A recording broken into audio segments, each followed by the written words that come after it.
right, everybody. I want to thank you guys for pulling up with us one more time. And I'm very excited for what we have in store. Got a very special guest. It's been I've been excited ever since we talked about it to bring him on. And I want to go ahead and introduce him.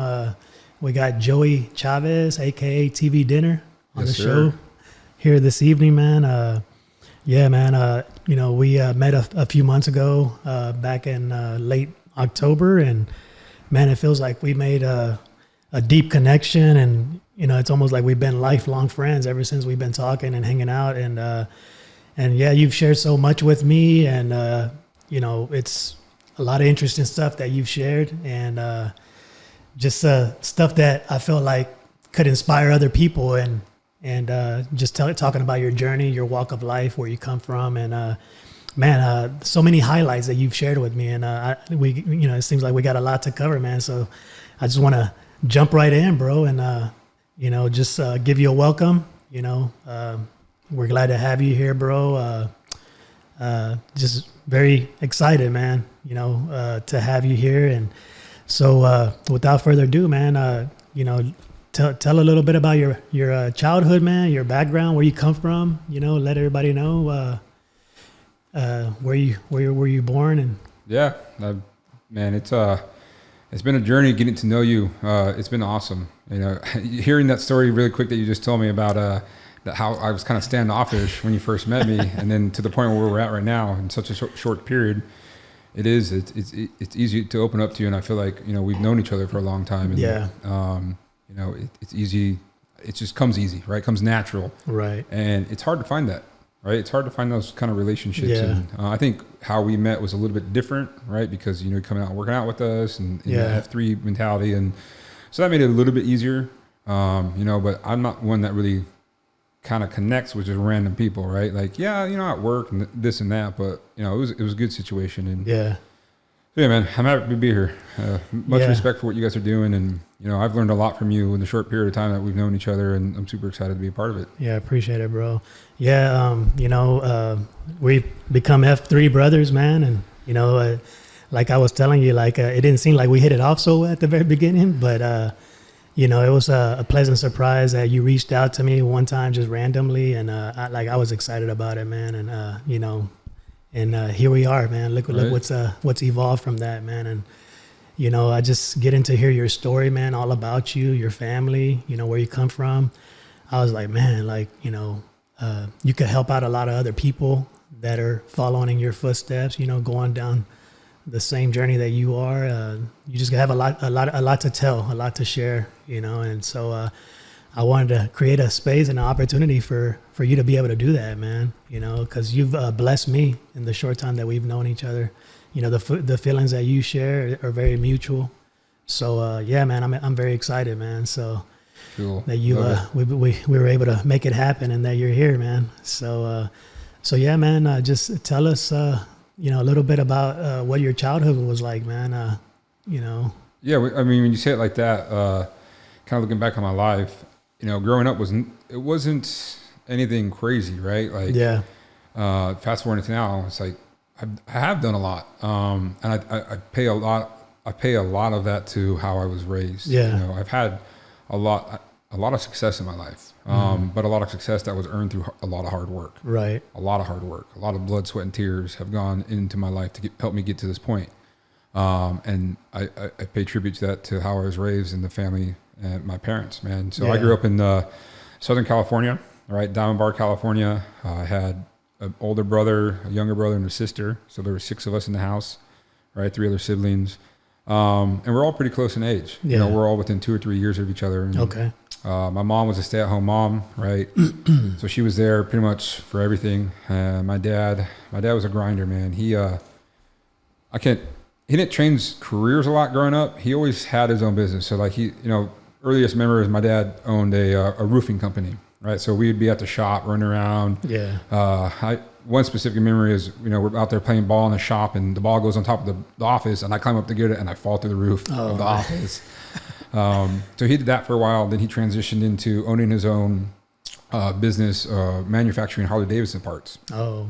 Wow. And again, my dad was a grinder, man, and he built that business up, and it did really well. But he was the kind of guy that, like, blue collar man, you know, and he had 3 sons, and the 3 sons worked, you know. Yeah. From as far back as I can remember, you know, we were either in the yard doing work or at the shop doing work, you know. Yeah. And it's like, Dad, why don't you have a gardener? He's like, why would I have a gardener? I have 3 kids, right? I have 3 boys, sorry. So, you know, he would take us down to the shop, and we would, on weekends, we would sweep, we would paint, we would clean the floor, we would run machine. Dude, I'm under 10 running this giant CNC machine that would rip me apart.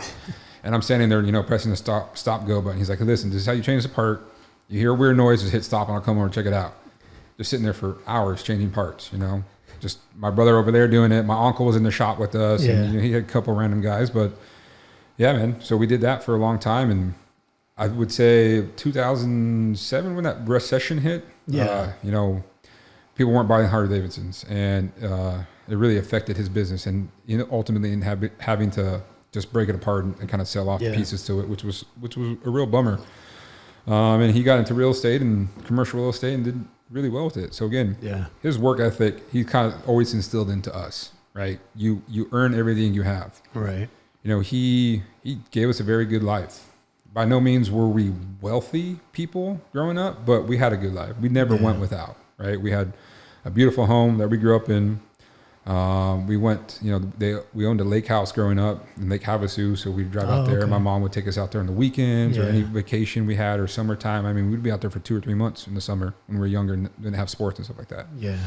So we had a good life, you know, off-road ATVs, stuff like that. My dad always liked to buy used stuff. He's like, you guys are going to break it. Why the hell am I going to buy something brand new? You know, I'm just going to buy something that's beat up and let you guys beat it up even more. But he would be there wrenching on it because my dad was that kind of guy that could build a car from the ground up, right? He would build his dune buggies or sand rails by the frame, and him and my brother would go in the garage and they'd build it from the ground up. Mm-hmm. So again, just that work ethic of being able to work with your hands. And yeah, man, it was a blessing to grow up with a father like him. Yeah. Very present. I mean, he was a hard ass too. You know, he definitely held us to a high standard.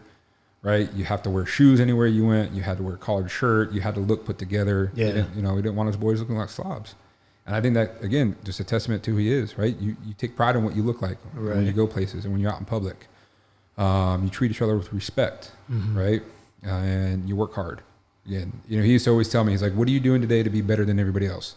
I even have it tattooed on my hand. So he used to say, "Do something, be somebody." Right, he used to always say that growing up. Yeah, do something, be somebody, and you know, I attribute our childhood to where I've gotten today. And if, you know, I really don't think if I didn't grow up with a father like him, I probably would not have the success I have today. Yeah. And, you know, I'm not trying to take anything away from my mom either. My mom raised 4 kids, was home all the time with us. I mean, my dad was like me, gone most days, right? So my mom was taking care of us, and, you know, stay-at-home mom's a full-time job. Yeah. It'd be harder than most jobs, right? Yep. So my mom did a great job with us as well, giving us everything we needed, taking care of us, treating us with respect, and just being there, right, for sports and hauling us around town. We all played different sports, you know, school. It was, we had a very good childhood, man. Yeah. I was super blessed to grow up with parents like that. And, you know, it's not just me that's successful.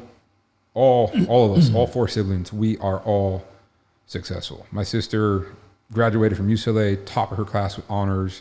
She's gone on to work now. She's working at a big time law firm in San Diego. Nice. My older brother is crazy. He, you know, my older brother kind of got more of the brunt from my dad because, you know, oldest son, right? You're the leader of the brothers. You know, he got a little bit more, like my dad was super hard on him, hard on me, and he kind of got lighter as the kids got, you know, as you grow as a father, right? Right. You know how that is. You got 3 kids. And I'm the same way. So you're a little harder on the first one, and my brother got the brunt of that. And, you know, he grew up in the machine shop programming, and so he went on to take over a machine shop in Colorado, and he grew it to one of the top growing businesses in Colorado.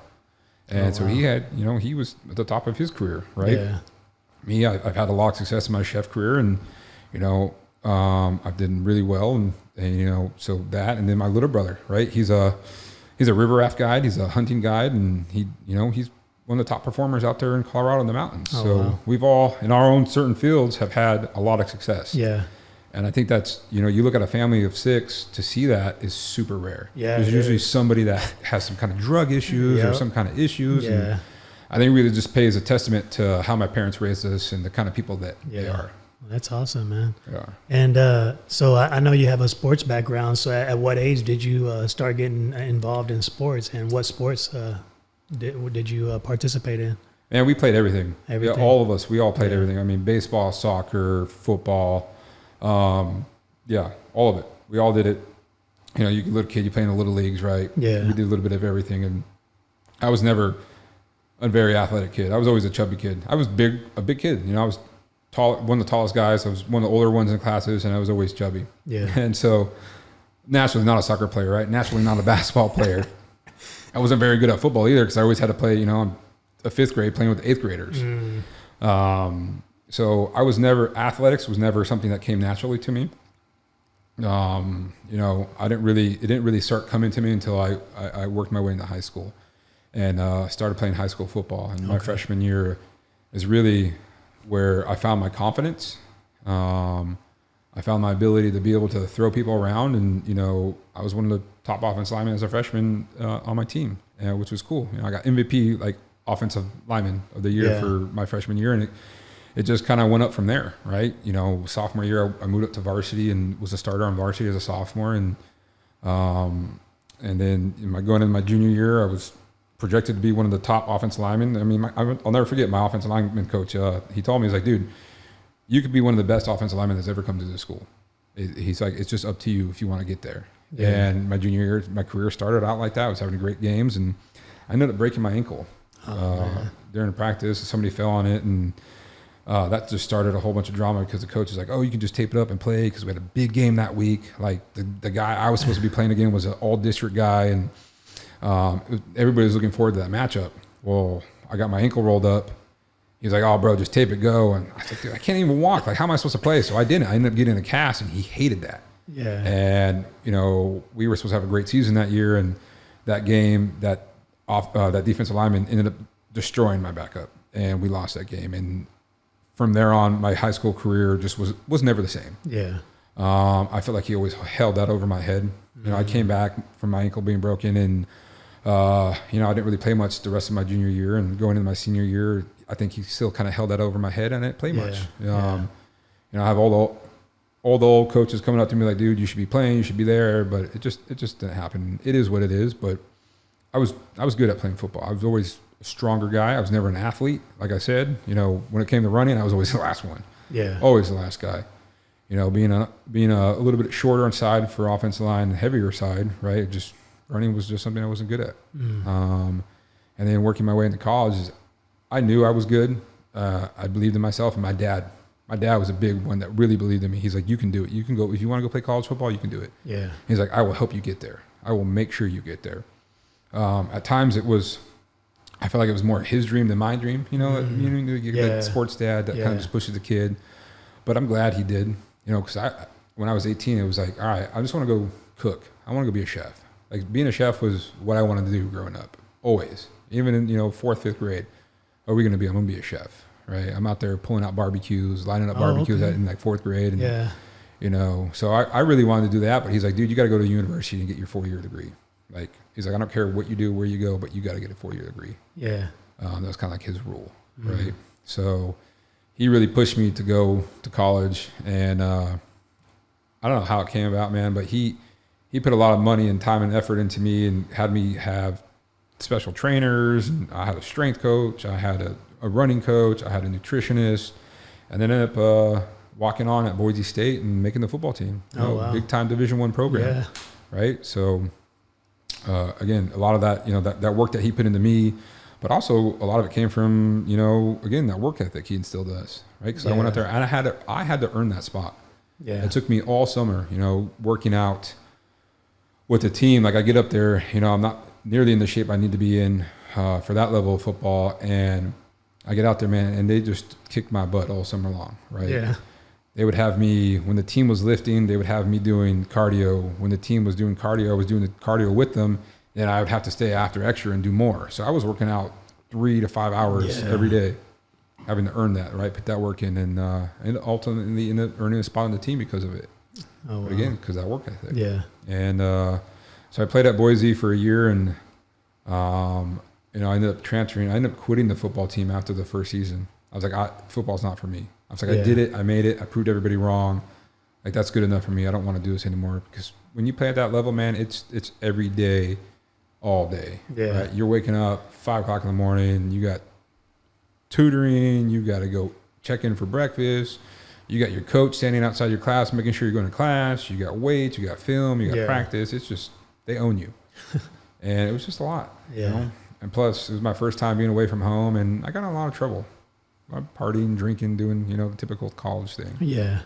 So I ended up transferring to a school and transferring back to Southern California at a junior college, Fullerton JC. Okay. Yeah. So I played at Fullerton a season, came in, started, had a pretty decent season, and ended up getting a scholarship offer from Lamar University.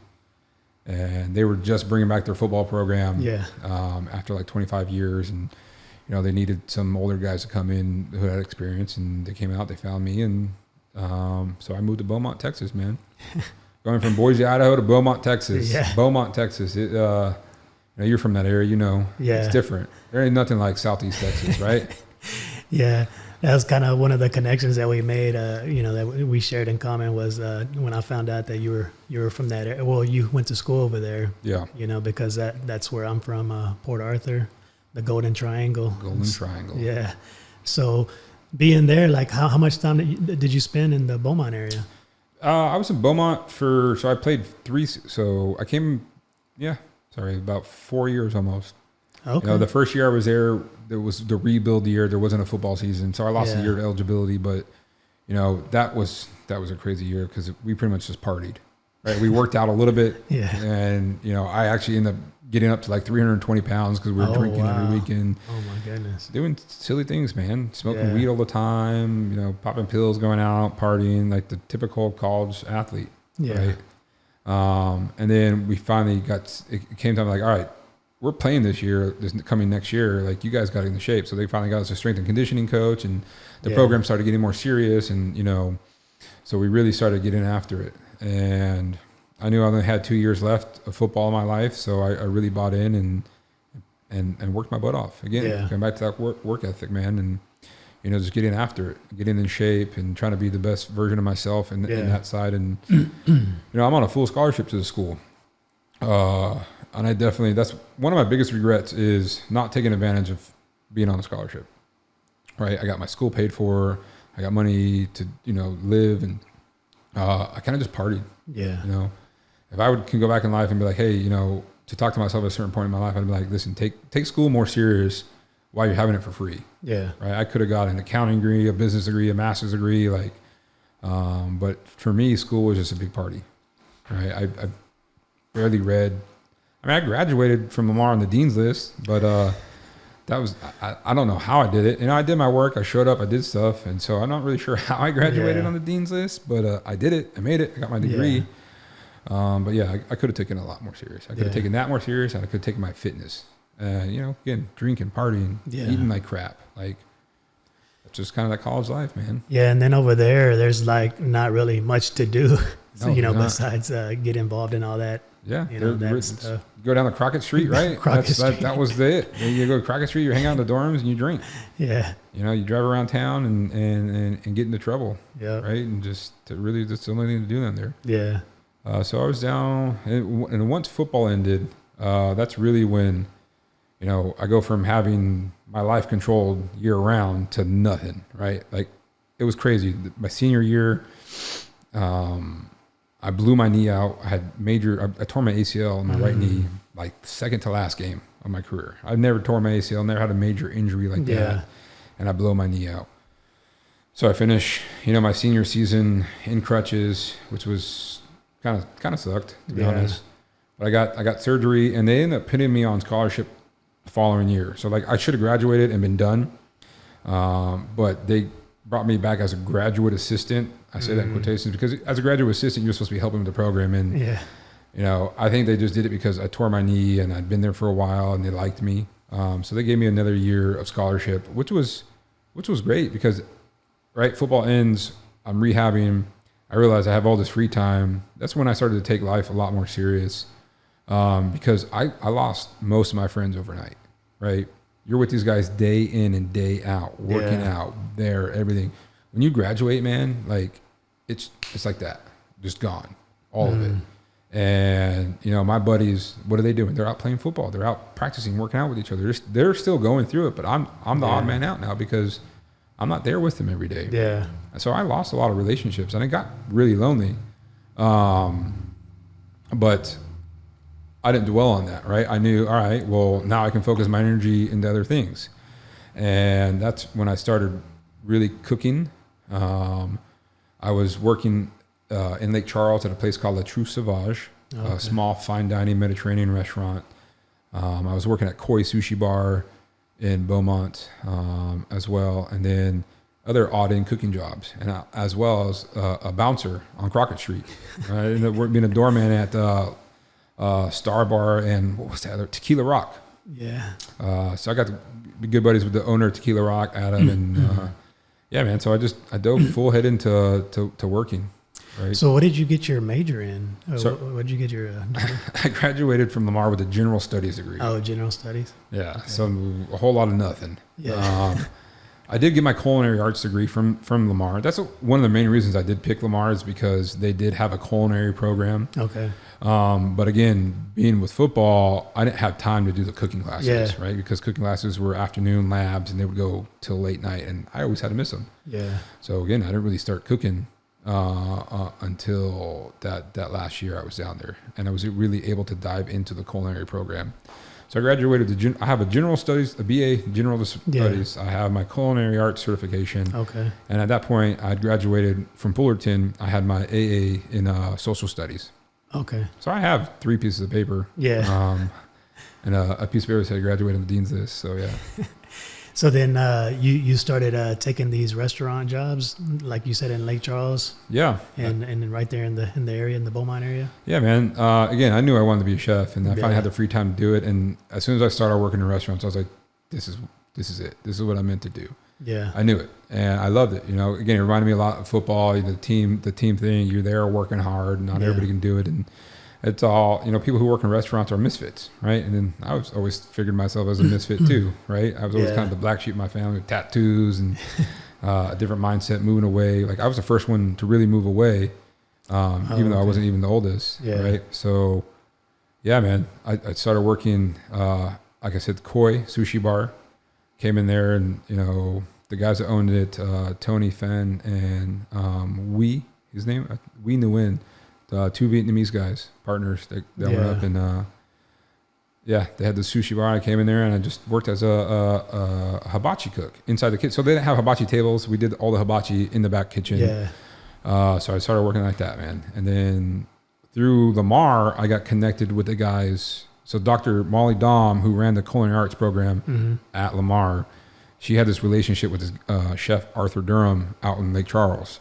Okay. And, you know, Arthur and Muhammad owned this restaurant at that point, probably 15 years. They both worked together at the Ritz-Carlton, and then they partnered up and opened this restaurant. Yeah. And this was true. This was real cooking, man. Like you step into that kitchen, it was everything made from scratch. Demi, stock, everything made from scratch. And that's really where I learned how to cook and how to cook the right way. Yeah. You know, these guys own this place, right? So they're literally the 2 of them on the line cooking every night. They have 1 guy working in pantry, and they have 1 sous chef, and then a couple dishwashers. So they're doing everything. Yeah.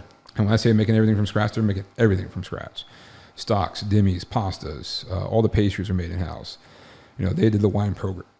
They did everything, and learning those techniques, and they did it, you know, true techniques, true French techniques, right? The basis to what cooking is. And his thing was like, oh, you have all these modern cooks, right? But if you can't do something the right way of how it's supposed to be done, you know, you're messing up from the get-go. Yeah. Right. So learning how to use every bit of that fish or all the trimmings, right? All the trimmings of all the vegetables, all that stuff got turned into the chicken stocks and the demis. And it was an amazing experience, man. Yeah. You know, busy night for them, 50 covers, you know, so I learned a lot. I learned a lot, and my passion for cooking just skyrocketed from there. And I was good at it. Yeah. Because it was kind of one of those things like, again, if I work hard at it, I know I'm going to be good at it. Yeah. And, you know, what I put into this career, I realized really quick what I put into it is what I'm going to get out of it. So going back to your childhood, Yeah. you say like you knew all along that you wanted to be a chef. Like what inspired that? I mean, you said you would like start grilling, you know, at a young age. Like how did you know? Man, you know, I'm not really sure where it came from. You know, sometimes I say just for me, cooking and food was like our family coming together, right? Yeah. My dad would barbecue, my mom would barbecue on Yeah. Sundays, and that would be the day we would all hang out after doing yard work. And they'd grill up some like giant beef ribs, white rice, and some garlic bread. And, you know, we would hang out, swim, and have a cool barbecue. Yeah. So to me, eating was family, right? You know, my grandma, my nana, my dad's mom, when she would come stay with us, she was an amazing cook. Yeah. She would always cook for us, bro. She was just throwing down left and right, breakfast, lunch, and dinner.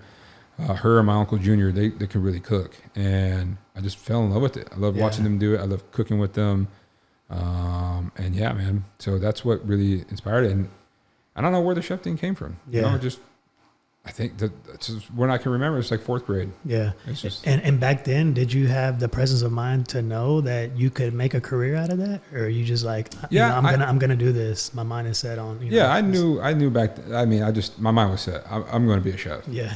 I never knew there were so many layers to it, and even to this day, man, like this whole, you know, being a private chef now, like I didn't know this existed even 5-6 years ago.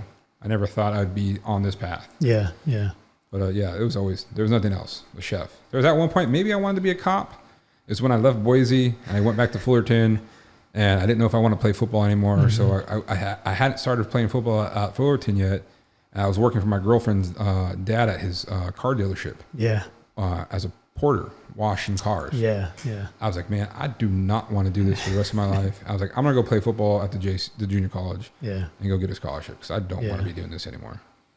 Yeah. So going back to, you know, when you were in Beaumont and you were working at this restaurant in Lake Charles, it seems like that's where you started to get the bulk of your experience there, right? Yeah. Oh yeah. That's, like I said, that's really where I learned to cook. And those guys poured a lot of themselves into me. You know, I would say that was probably my biggest mentor in my career. Yeah.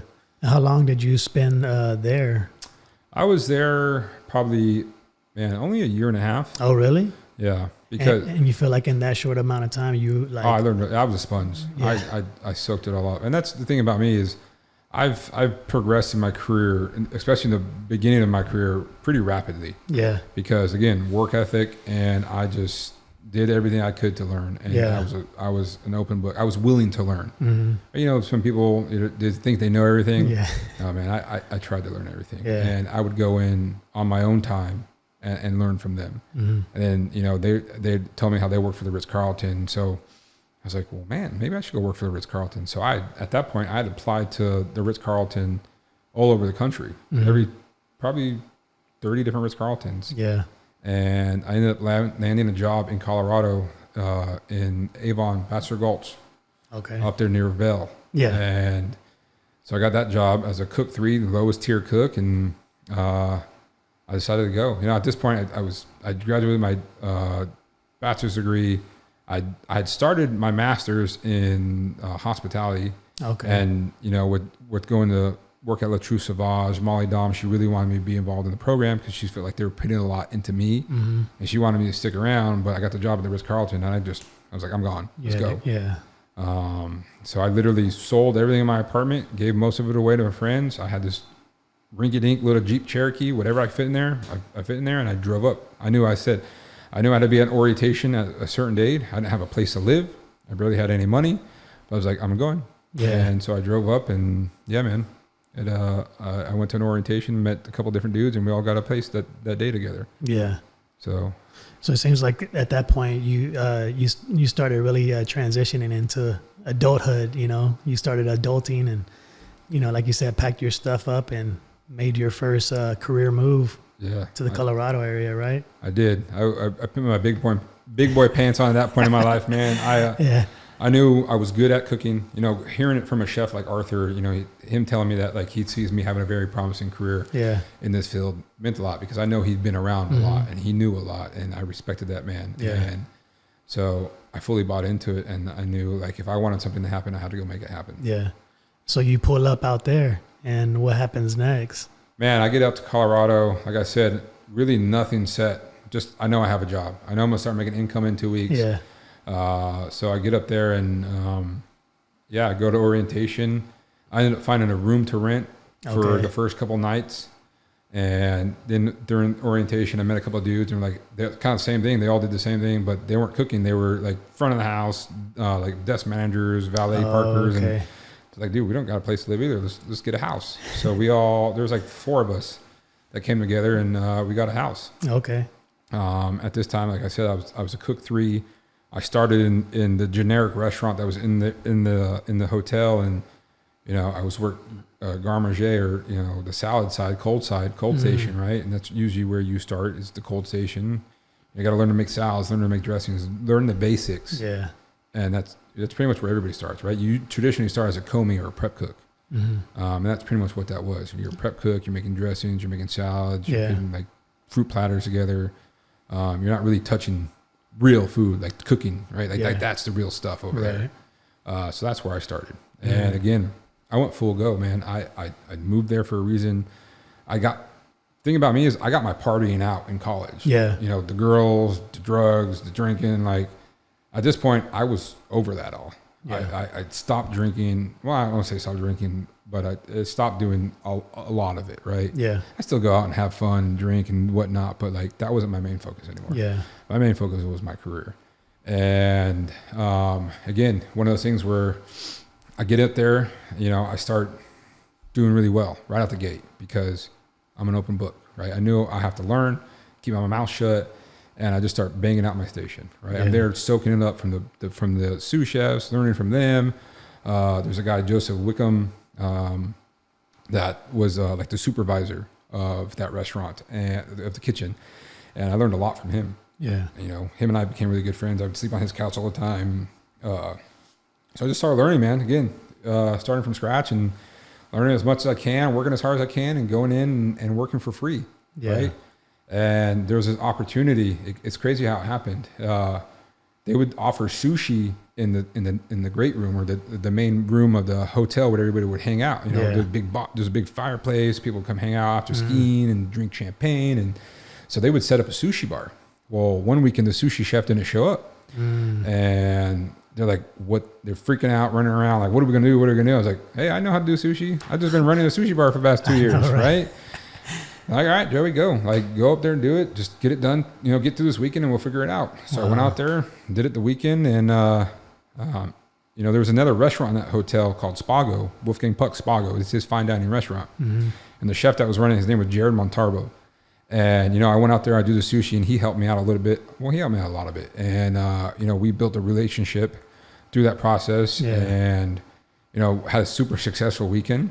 And you know, at this time I started gaining headway in the hotel, just because I was the guy that was always showing up to work for free and learn and do this and that, and kind of be that just yes man, right? Had the successful reason to do sushi. Jared was helping me build a relationship with him, and they're like, "Joey, you want to do this like full time? You want to be our new sushi chef?" I was like, "Yeah." They're like, "All right, we'll create a menu." So I was like, "Okay." I mean, the GM of a Ritz-Carlton is like, "Hey man, create a menu. You know, let's do a tasting in like 2 weeks, and we'll go from there." Yeah. So Jared kind of took me under his wing at that point, really helped me create a menu, create some sauces, right? Ordering fish, doing those kind of things. And him and I worked together hand in hand for a while with that. The tasting went over really well. And they let me create a menu. I had that was the first menu that I ever created. And I did that for the whole season. Did the sushi in the great room every weekend. So I'd have my regular shift throughout the week. And then I'd come in and, you know, at this point I was probably working about 120, 130 hours every 2 weeks. So it wasn't too bad. It was like 60, 70 hours a week. Yeah. But that's what I was getting paid. I was coming in, you know, 8 hours before my shift and working 8 hours for free. I was still back when they let you do that kind of stuff too. Because nowadays they won't, you can't go, it's hard to go work for free. You can't really anymore because of liability. But I would go in there and like I said, man, I'd come in the morning shift and just try to learn as much as I could. And then so at this whole point, right, we're doing sushi. I'm working in a generic restaurant. The season's coming to an end. And usually in the mud season, they call it spring, like when spring's about to start. Yeah.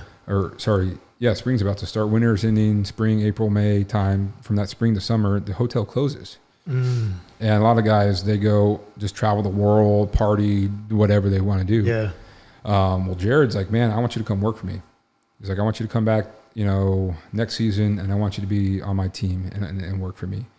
And I was like, all right, yeah, let's do it. He's like, we're going to do this. He's like, we're going to send you to Vegas, and you're going to work at Spago Vegas for the downtime. So you can get some training. Yeah. Right? Go down there and work with those guys.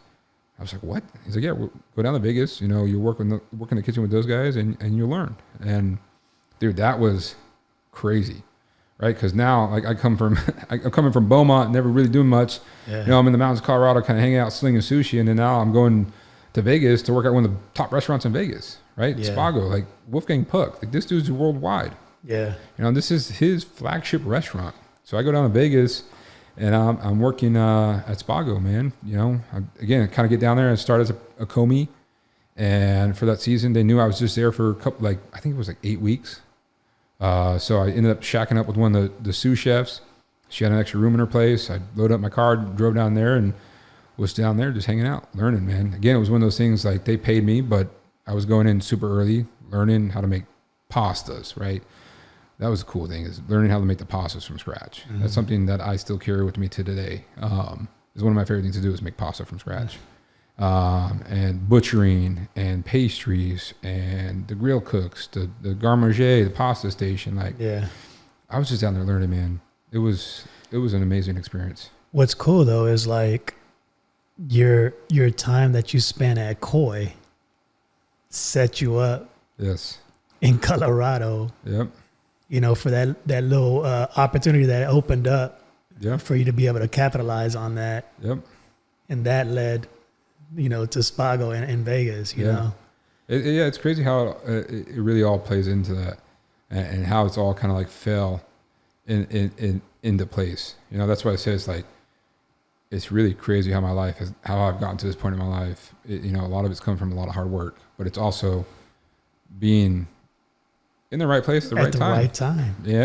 And this is honestly, thinking about it right now, it's like, damn, like, was that divine? Like, was that was like, it was meant to be? You know what I mean? I never really thought like that. Who could have planned that one chef to be out? That one day, for you to be able to, slide in there and do your thing, and take what you had already learned previously.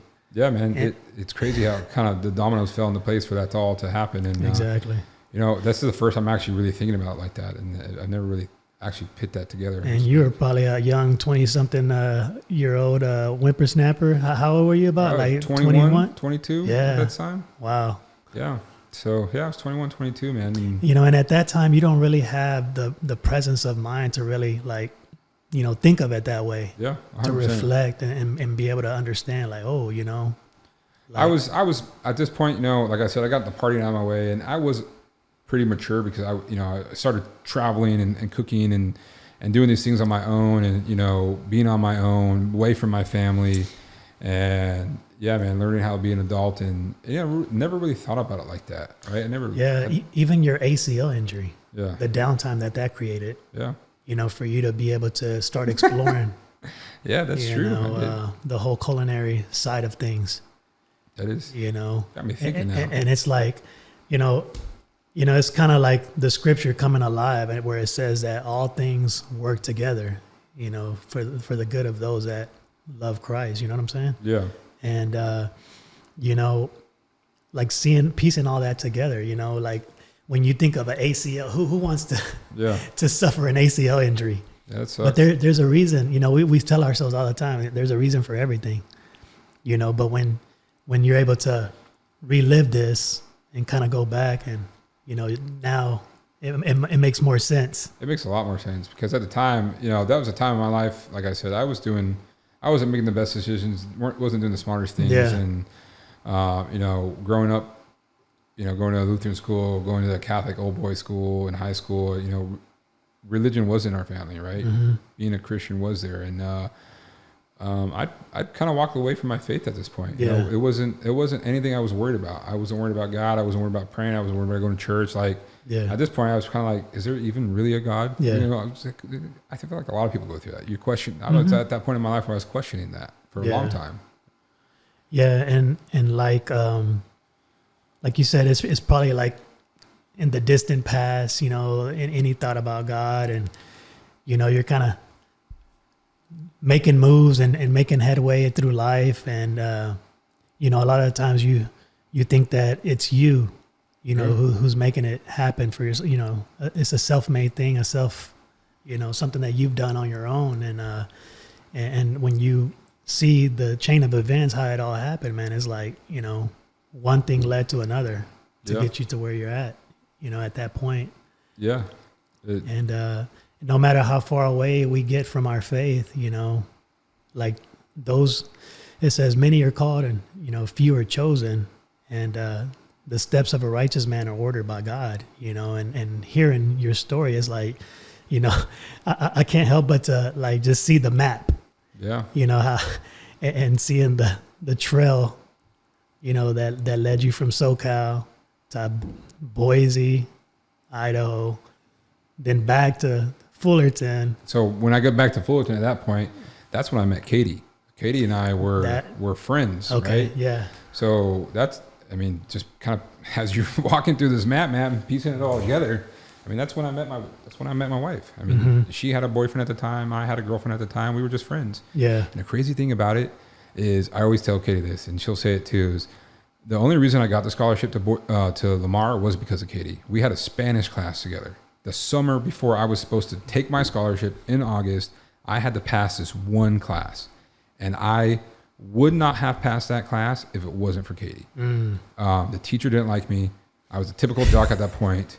And, you know, Spanish, I didn't speak. I mean, my last name's Chavez, right? I should speak Spanish. And it couldn't have been any more of a foreign language for me. It just was not clicking. And this little white girl grew up in, you know, Santa Ana, California, little Mexico, and she can speak fluent Spanish. And for whatever reason, you know, we made a connection as friends, just friends at the time. Yeah. And she helped me through that class. And if it wasn't for her, I would never have gotten that scholarship. Yeah, and it's crazy because when we're that young, bro, like we're not thinking of anything else, and you know, we think that it's something that we've done to get us to where we're at, and in reality, it really is. It has nothing to do with us. Yeah, it's bigger than us. Yeah. You know, kind of like what Maya was sharing earlier at the dinner table.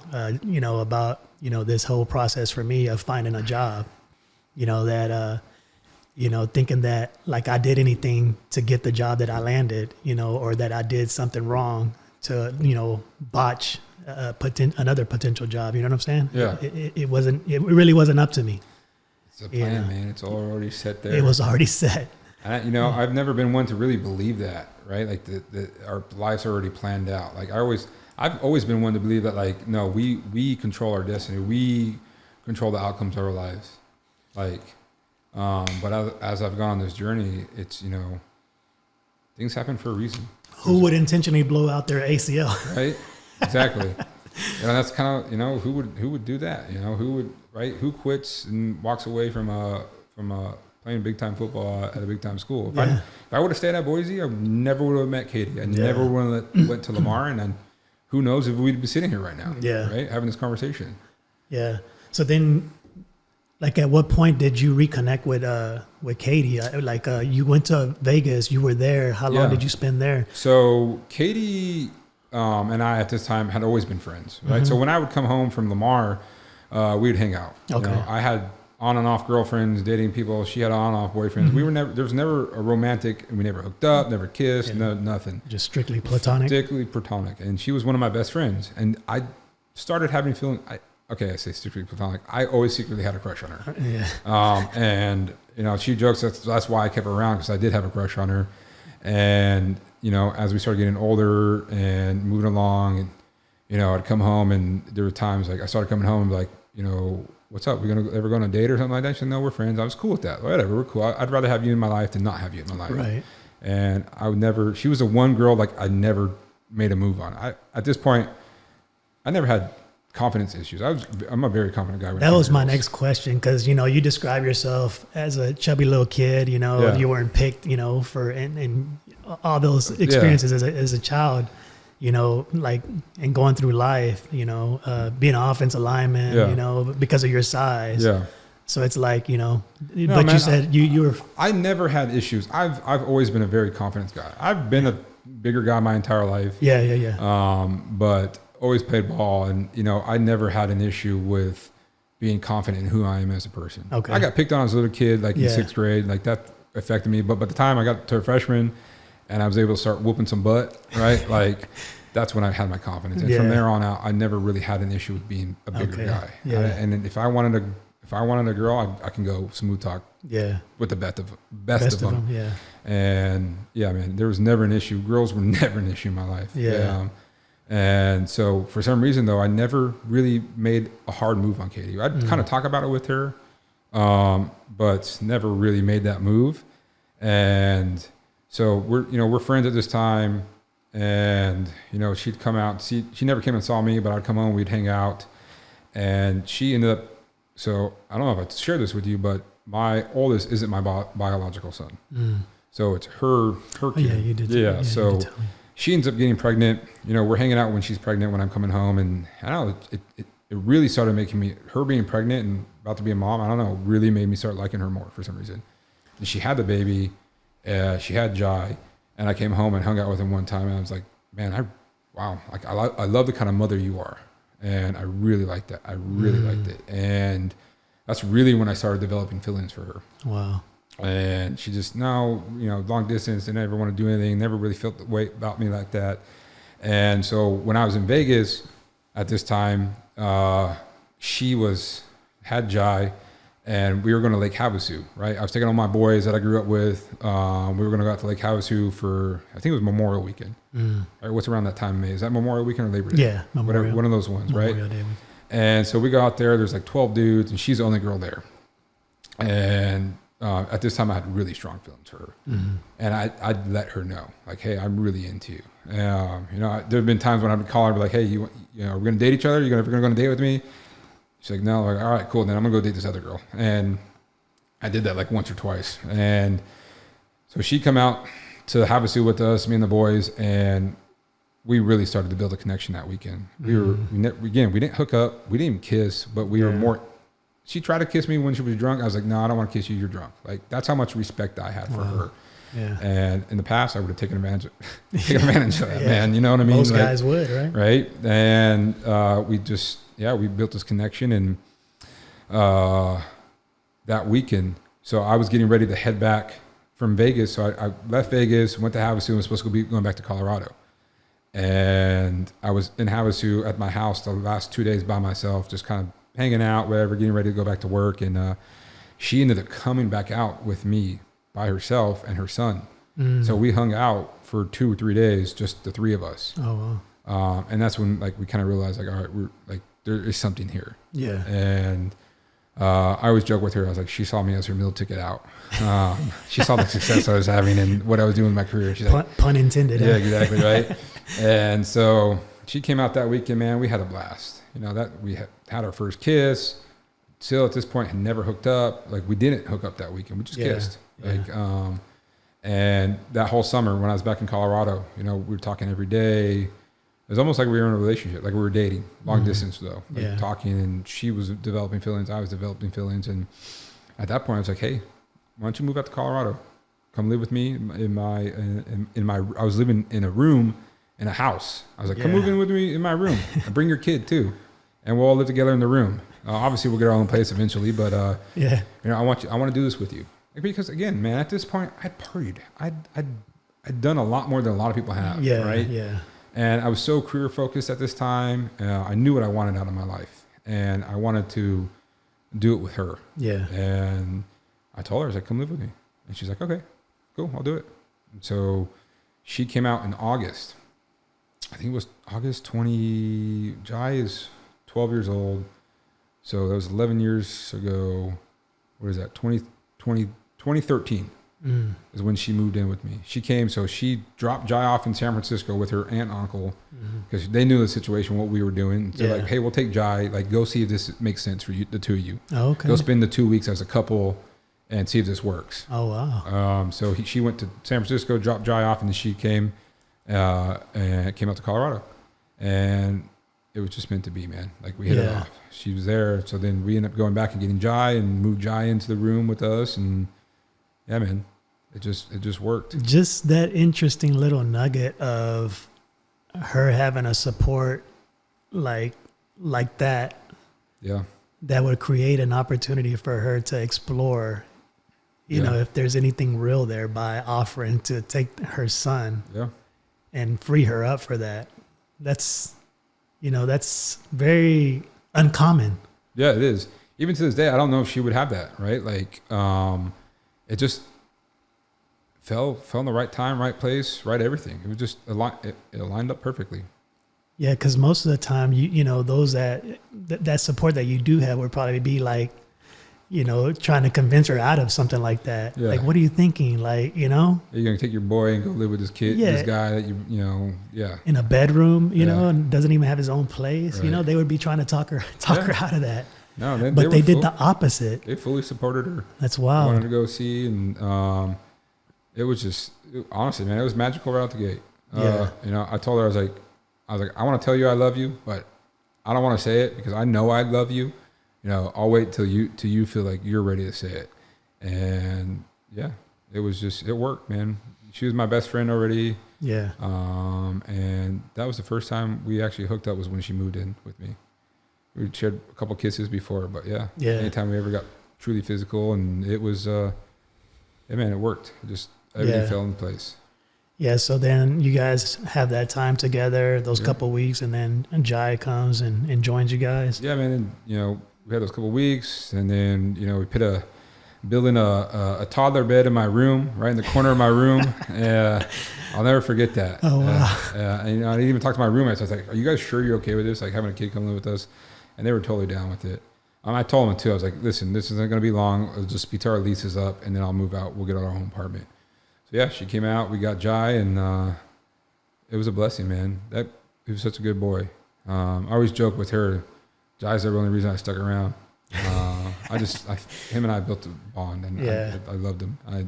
He's my boy. Yeah. You know, he's my oldest son. Yeah. And the relationship that him and I have is strong. So you like made very mature decisions, and you're like, well, only 21, 22 years old? Yeah, 21, 22. And how old, what's the age difference between Katie and yourself? Katie and I are the same age. Same age? Yeah. Oh, wow. Yeah, we're pretty sure. I should know my wife's. Her birthday's July 17th. So yeah, I'm maybe 6 months older than her or whatnot, but yeah. Yeah. Again, I honestly, man, I think a lot of it goes back to, you know, how I was raised, the responsibilities I had as a kid, growing up, just working, and you know, we were told to be responsible with the things we had and what we did, and we had to make smart decisions growing up. Yeah, or my dad would kick our ass, right? Like he would get into us, and and just having that drive and want to be more, to do something, to be somebody, right? Like that's what I wanted to do. I wanted to be somebody, so I knew I had to button up and be serious. So speaking of your parents, at this stage of your journey, had they been supportive of the decisions you had made that led you to where you were at, and then also, you know, what you were doing with Katie at that time? Yeah, man, they were extremely supportive. Mm-hmm. You know, they'd helped me out a little bit financially, just, you know, with like getting to point A to point B. Mm-hmm. And then they weren't too keen on the whole Katie thing. My dad's like, dude, you're on this verge of like your career about to explode as a chef, you know, to go do whatever you want to do. And you're going to take on this woman and her kid. He's like, you sure you want to do that? And he kind of left it at that. I was like, yes, I want to do it. I want to do it with her. This is what I want. That was the only little time they were hesitant about it, at least letting me know. And that's natural, you know, because I mean, one of the prior episodes that we talked about is, you know, like baggage, that we each carry whenever, about relationships and stuff like that. Yeah. And that's a big deal, when, one person has, children already, you know what I'm saying? Yeah, it is. So, man. It's a lot. It's a lot to take on. Yeah. Especially being 21, 22 bro. years old, Yeah. working like I was and taking on somebody else's kid. It was a lot. Yeah. But I didn't view it like that. It's kind of just what I wanted to do. Yeah. And there wasn't ever any baby daddy drama? Was he just completely out of the picture? He was completely out of the picture pretty much at this point. He didn't make some good decisions with his life, and he just was not in the picture at that point. So there, because I know that could add a whole nother layer of drama, to the situation. Yeah, we've had some drama with it, more so later on in life. Yeah. But he's since pretty much removed himself from the picture. Jai has built a little bit of relationship with him. I didn't like that, man. Like, I hated that because I didn't think he was a very good person. Yeah. And Jai got to go see him every now and then, and actually it happened this. What are we? It happened this past summer. Jai was in California with for the lacrosse tournament, and his biological dad was going to come out and watch him play, and showed up late to the game, right? Super late, like. That sounds about right. Yeah, right. And he saw Jai have my last name on his jersey. Oh my goodness. So Jai saw him at this point. Yeah. So when the game ended, Jai went looking for him and couldn't find him. He left. Oh my goodness. He turned off his phone because Jai started calling him. He was like, "Hey, where you at?" Texted him. We're pretty sure he blocked Jai, myself, and Katie from contacting him. We haven't heard from him. Literally haven't heard a word from him. He came to the game. Jai saw him. He saw the name on the jersey and left. And haven't heard from him since. Wow. So it sucks that Jai had to experience that. Yeah. But he's old enough to understand now. And yeah, man, it's just. Yeah, I'm sure it was something necessary for him to have to go through. I think it was, because growing up, when he would randomly see him, he always held him on kind of a pedestal. Oh, this is my biological dad. Right. I am daddy as well, right? But it's his biological dad, you know what I mean? So anytime he would go see him, it was always like fun dad, right? Because it was like go to Disneyland, do the stuff. And as Jai's gotten older, he's starting to see like where he falls in the priority in this guy's life. Yeah. And man, it sucks that Jai had to go through that. And I think it still messes with him a little bit right now. Like, right. Who wouldn't be messed up by that, right? Yeah. But I think overall it was for the best. Yeah. Yeah. So then you guys start doing your thing there in Colorado together as a family. Yeah, man. We hit the ground running as a family, just three of us. At this point we started apartment hopping, I don't know, living in the valley at that time, like apartments were hard to come by, it's hard to do that. Yeah. Right? For the full-time workers up there in the valley. And, so we were apartment hopping, I was working my way up at this point. I'd come back to Vegas as a cook from Vegas. I was at Spago as a cook one, so like a lead cook. Yeah. So I'm a lead cook now. I'm still really fresh into my career as well, but I'm a lead now because of all the time and effort I put into it. And we're doing our thing, and then I get a promotion to sous chef. And this all happened within like a year and a half, right? Which is pretty quick to becoming a sous chef at that level. Yeah. And at this time now, like I'm going back and forth between Vegas every now and then when the hotel's closing, and they're coming with me or staying in Colorado. We're doing our thing, having a good time, and being involved in Spago and working for them at that level, it opened my eyes to the world of being a chef. Because still, I was just in this bubble, like, all right, this is cool, like hotels, fancy restaurants, Wolfgang Puck. But going to Vegas, I started learning about Michelin stars, and what that meant to the restaurant world, right? Yeah. Like a 1, 2, 3 Michelin star, and seeing these restaurants and seeing all these amazing chefs, and I really started reading cookbooks and following chefs, and so my mind has just been blown by the chef world, right? There's so much that goes into it, and so I'm a sous chef, and I learned about this guy Thomas Keller.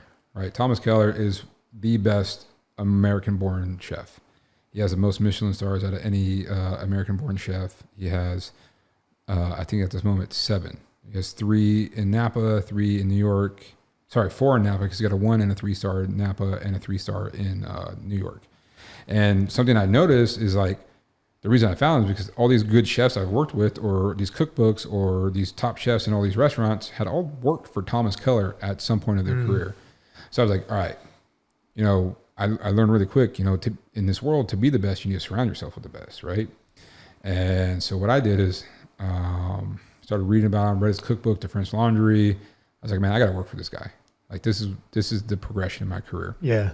So instead of going to Vegas, I opted out and decided to go to New York and go do what they call it. Oh man, when you just go fill in for chefs, what the hell is it called? Task force with the Ritz-Carlton. So instead of going off with Bago, I went off with the Ritz-Carlton. I went to Ritz-Carlton Battery Park in New York City. Mm-hmm. So I got to live in the Ritz-Carlton in New York City Battery Park for 2.5 months. And at that point, dude, so I'm working in the hotel, helping the hotel out, and on my days off, I'm staging. Staging is when you go and you work for free inside of a kitchen. And I'm hitting all the Michelin star restaurants in New York, working for free, doing my thing, learning. And at this point, I pretty much had hit most 3 Michelin star restaurants in the country staging. And I was like, man, you know, it's time. I'm going to go work for Thomas Keller. And what I did is I literally sent my resume to them like 700-800 times. Because I applied and then here came back. And when I was staging, you know, a girl was telling me how she worked at the laundry for a year and did this and that. I was like, well, how did you get an interview? Like, I can't seem to get a hold of these guys. She's like, I blasted them with my resume until they hit me back. So I was like, all right, that's a great idea. So I literally sent my resume between 700 and 800 times. Oh, wow. And I finally got a call. And they're like, hey, we'd love for you to come out for a weekend for a stage. And at this point, it was pretty crazy. I was already driving out there. I was going to show up to the restaurant and knock on the door and be like, hey, can I get a stage? It was that kind of restaurant, right? Yeah. They would have loved that for me to just show up and be like, hey, I just drove 2,000 miles to come try to work for you. Like, I showed up with nothing. Like, I'm here. So I told the chef, I was like, dude, this is crazy because I'm actually driving to Napa right now. He's like, awesome. Come out here, do a stage. So I go out there, do the stage, and like, yeah, let's go. We'll move out here and we'll start full time. Mm-hmm. And I had gotten an offer to go to New York at this time. And yeah, it was just like, if I wanted to go to New York, I was contemplating about breaking up with Katie because I didn't want to take a kid to New York. Yeah. And I didn't want to break up with Katie. I didn't want to do that. You know, going to Napa made a little bit more sense with a girl and a kid. Yeah. It just worked out better that way. So I go out there and yeah, man, I worked for Thomas Keller. Got to work at the French Laundry, got to work at Bouchon Bistro. And that was probably some of the highlights of my career. You know, working at one of the best restaurants in the world. Yeah. Being around like-minded people who put the same time and effort that I had. Yeah. You know, I was nobody compared to these guys, right? Again, start as a prep cook. You come into the best restaurant and you start as a prep cook. Yeah. It doesn't matter. But again, I came into these, just thinking about it, I came into these different situations where I was, for instance, like I had the job at the French Laundry, but the French Laundry, when I moved to Napa, closed for renovations. So what they did is they took their staff and went to the country club and opened a pop-up called Adlib, right? So traditionally, you go start at the French Laundry, you start as a commis. Well, I'm coming from Wolfgang Puck as a sous chef. So they're doing this pop-up. They're like, well, you're a good cook. We're just going to throw you as a meat cook. And in traditional French kitchen brigades, the meat cook, the saucier, is pretty much the lead cook. So they brought me in and I was the meat cook at their pop-up, which that doesn't normally happen. You don't really get that opportunity, right? So I was thrown into a pretty damn good opportunity, took it, which again built up kind of a name for myself within the little community of chefs and the leaders in the company. And yeah, man, it was awesome. It was great. I got to work in there, and then, you know, once the pop-up closed, they're like, you know, instead of going to the French Laundry, why don't you just go to Bouchon Bistro, and in 6 months you could possibly be a sous chef there. So okay, I'm like, all right, I'll go to Bouchon. So I go to Bouchon. Again, you're supposed to start as a prep cook. Well, I jumped the prep cook, jumped the salad chef, and I started on the appetizer station. Yeah.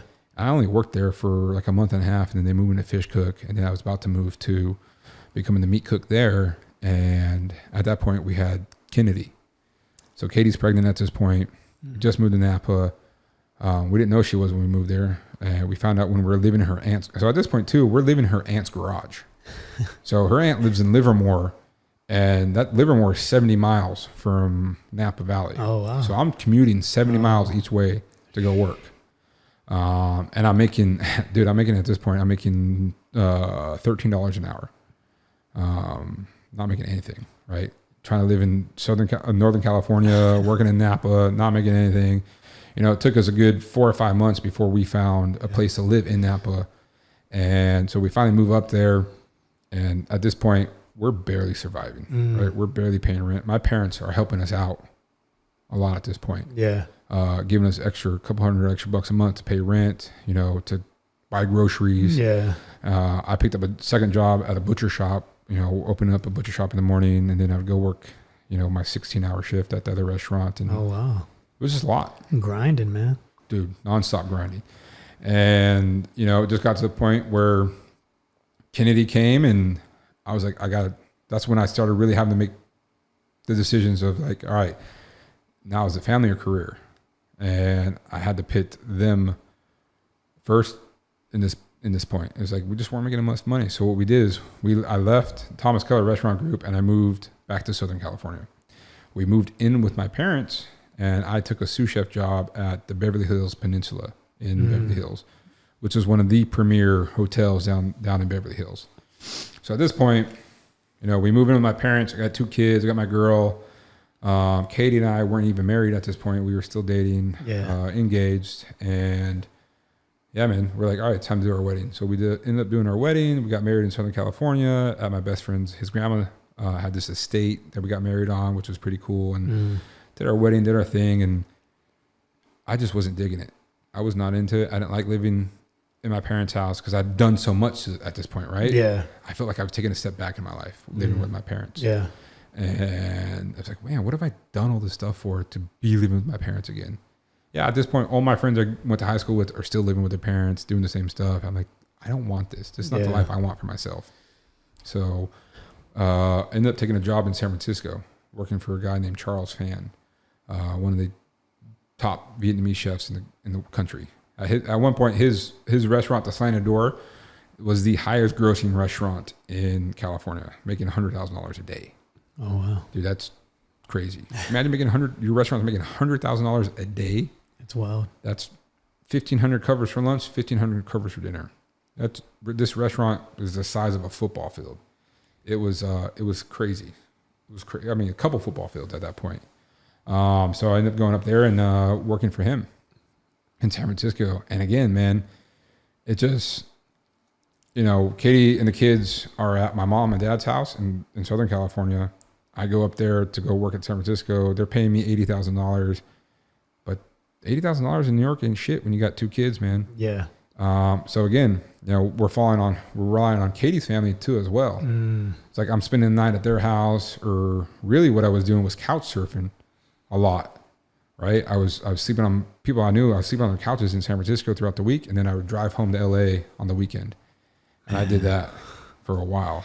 Did you still have your Jeep? Was it no, at this point we had At this point we had a Ford Focus. Okay. Oh. So no, I wasn't sleeping in my car, but I was sleeping on couches, sleeping in people's living rooms, and that was just I was trying to make it work, man. Let me ask you this: How was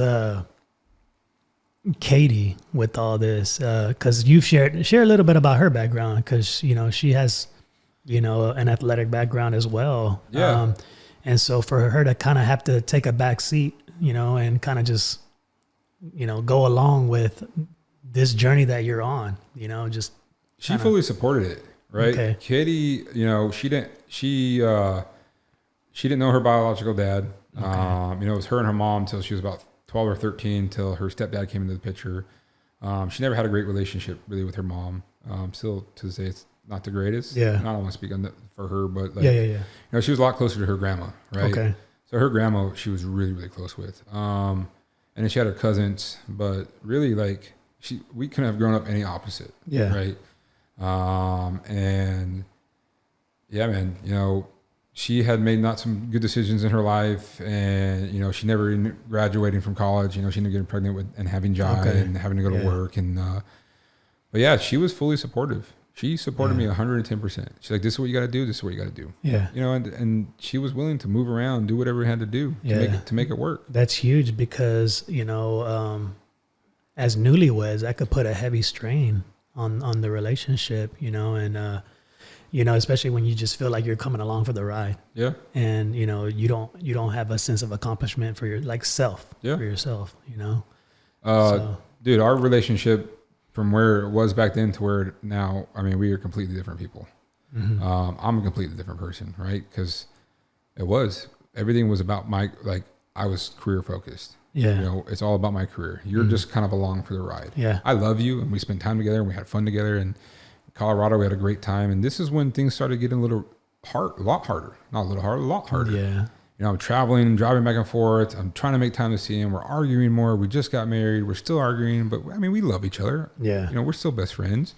But it was a strain. But she never was like, she never spoke up. She never was like, "Oh no, you need to focus more on us." She really supported me and knew what I wanted to do. And you know, she even said that's part of the reason why she fell in love with me, is because of my drive and my passion to do something with my life. Yeah.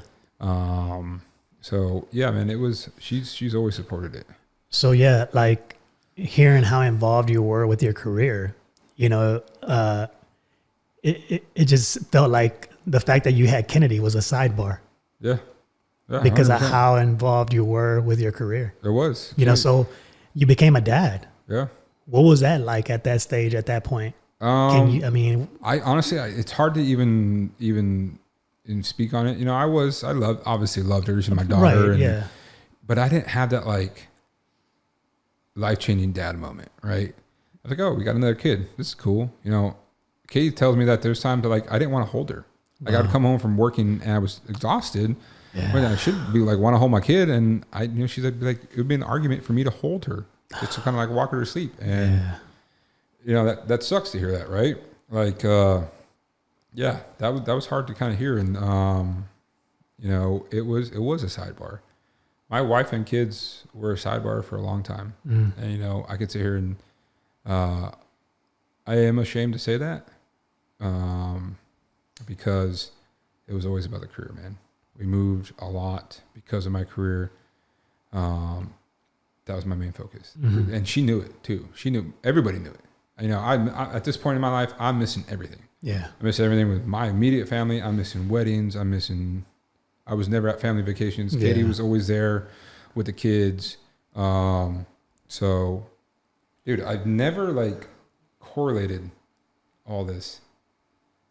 You know, like how crazy it's all connected. It really is truly all connected. It's pretty intense. Yeah, no, and that's the whole idea behind it, man. You know, just really getting to go on this journey with folks. Yeah.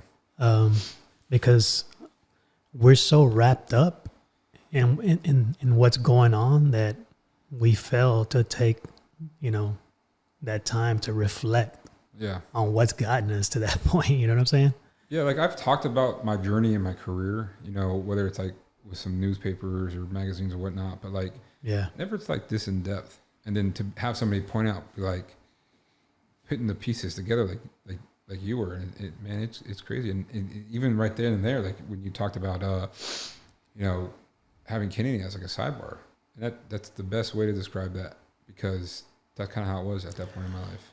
And it just comes from like conversations that we've had, you know, up until now to the present, you know, and I kind of want to get there, but you know, it's been a totally different experience for you as, you know, being a dad again, you know, to crew, you know, and that going through that, you know, helped you for this moment that you're going through right now with baby crew right now. You know what I'm saying? Yeah, man. It's you know, it's those teachable moments, you know.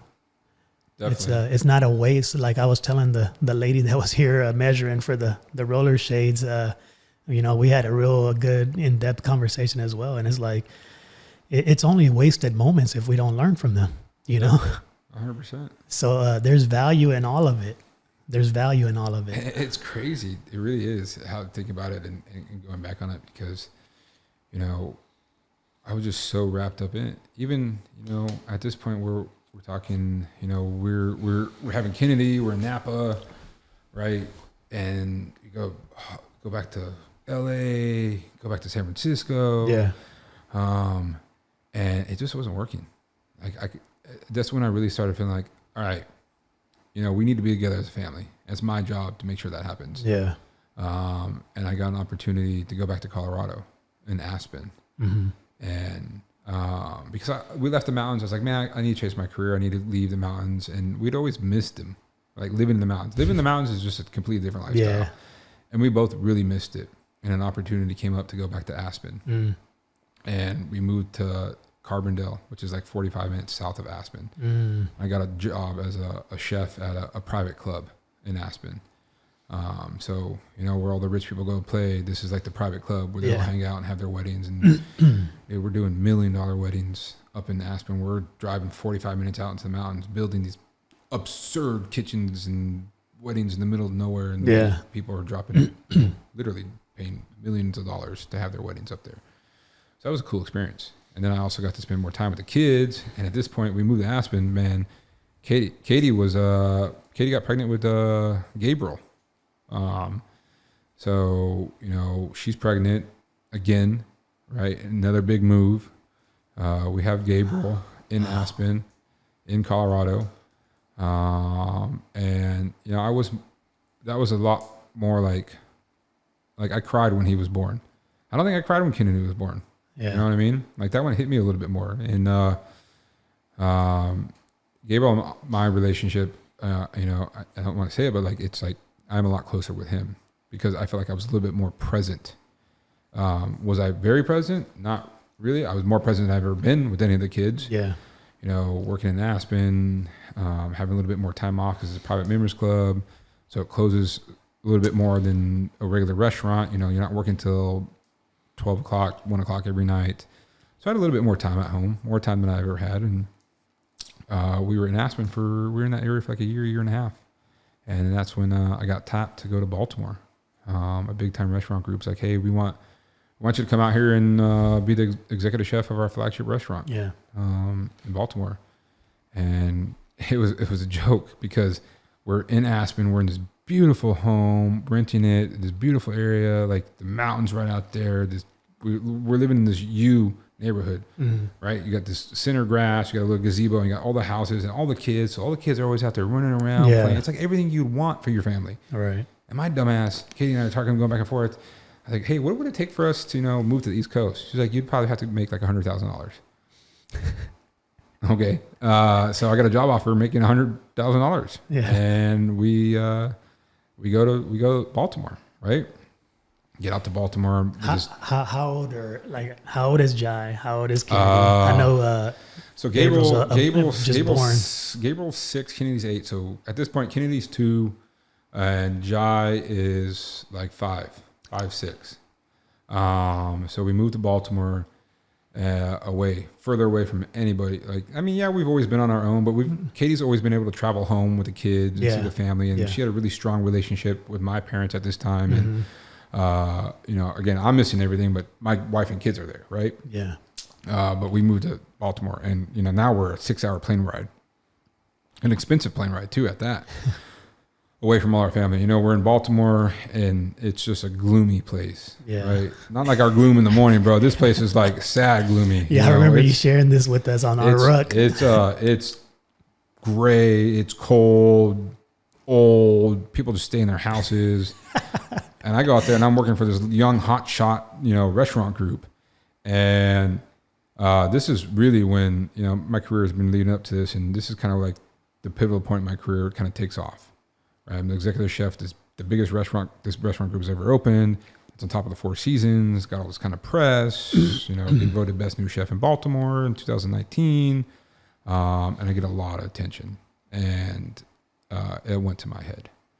And this is really when I started making some really bad decisions in my life. Going out and drinking every night, And I'd get off my shift and I'd go down to the restaurant on the first level. It was owned by the same restaurant group. And, I'm Chef Joey. So I go down and sit at the bar and everybody's buying me drinks. And I never paid for drinks, never paid for food down there, never paid for anything. The cocktail servers are coming down, drinking with us. The bartenders are drinking with us. Mm-hmm. Kind of doing the things you shouldn't do as an executive chef, hanging out with the staff, right? So just not making good decisions, staying out late, ignoring Katie, and just building, all that distance that we've kind of had. It's just starting to happen more and more. And I'm starting to feel like I'm leaving my family behind. And it got to the point where I ended up not making a very smart decision. And I had started talking with one of our event managers. And nothing ever happened. It just was, I got too close to a woman that I shouldn't have got, like being married. Mm-hmm. And having just conversations and, like I said, nothing ever physically ever happened with it. But I should not have been talking to somebody that much as I was. And it just was very inappropriate for being a married man with 3 kids. And, but a lot of it went to my head, right? Of being this big time executive chef, big time restaurant. Everybody loved me. It was my ego, man. You bought into your own hype. I bought into my own hype. Yeah. And it got to the point where I didn't want to have a family anymore. I'd even told Katie, I was like, I'm pretty sure again too, I have a hard time remembering this time of our life. Like I can remember all these things. Baltimore for me is like a time I don't remember a lot. I don't know if it's because it was such a crazy time that I kind of like blocked it out of my memory, or is it because I was drinking all the time? I don't know, but like I don't remember but I pretty much was like, I don't want to do this anymore. I don't want to have a family anymore. I don't want to be a dad anymore. To the point where Katie flew my brother out to come, like my older brother, to like pretty much be like, dude, what the fuck are you doing? Yeah. Like get your stuff together, right? You're a dad, you're married, life isn't just about cooking. I guess it is. And I told him, I was like, he's like, are you willing to lose your family for your career? I'm like, yeah. At this point, I was like, yeah, I am. I'm willing to do it. And, like I said, I had a lot of success in Baltimore, and I got attention from some pretty big time restaurant groups in New York. And that was always my plan, was like get to Baltimore to go to New York, because New York's the Mecca. Yeah. You got San Francisco, you got Vegas, you got LA, but New York's where it's at. I loved when I was in New York for that 2.5 months. That was the best place I've ever been for chefing. And that was always my ultimate goal, was to go be a chef in New York. If I make it in New York, I can make it anywhere. I've made it, right? Yeah. And so I get an offer from a Michelin group to go up there and be an executive chef at one of their restaurants and to help expand and grow that restaurant brand. They offered me the job, and I was like, yeah, I'll take it. And Katie's like, if you move to New York, I will leave you and I will take the kids and go to California and we will be done. I was like, go ahead, go. Fine. I'm taking the job.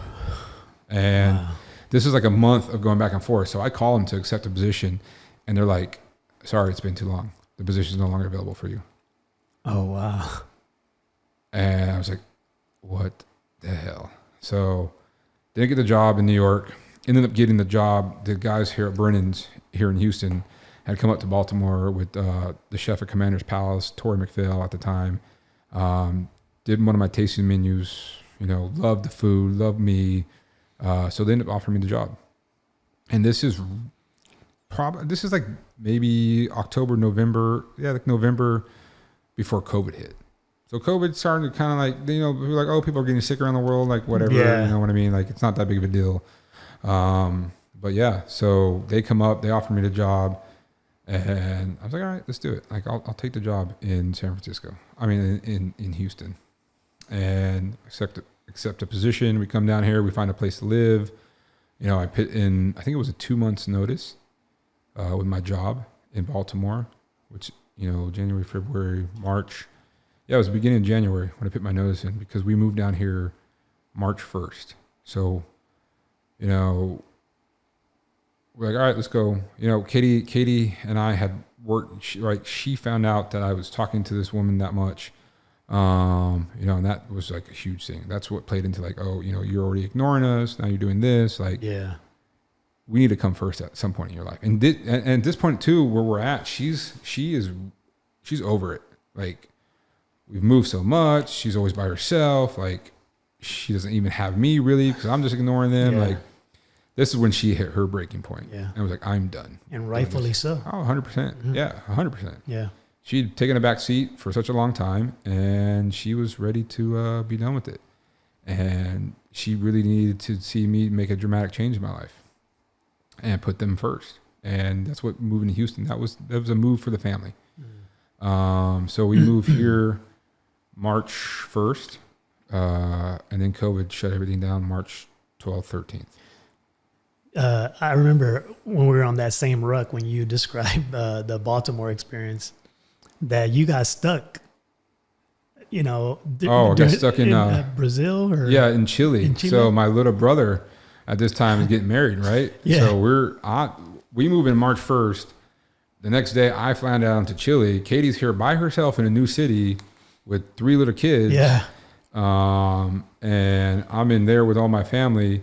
We have this whole trip planned. We're going to get married. My brother's going to get married in Chile and Santiago. We're going to go to Peru and see our family in Peru. Like, we had all this stuff planned. And, everything started shutting down in the States. And then everything started shutting down in Chile. So now we're at this point, we're all like, oh my God, like, the world's coming to an end. So everybody starts booking their flights to come back to California. Yeah. I mean, come back to their home, whatever, come back to the States. And I booked my flight. I moved my flight. Get to the airport.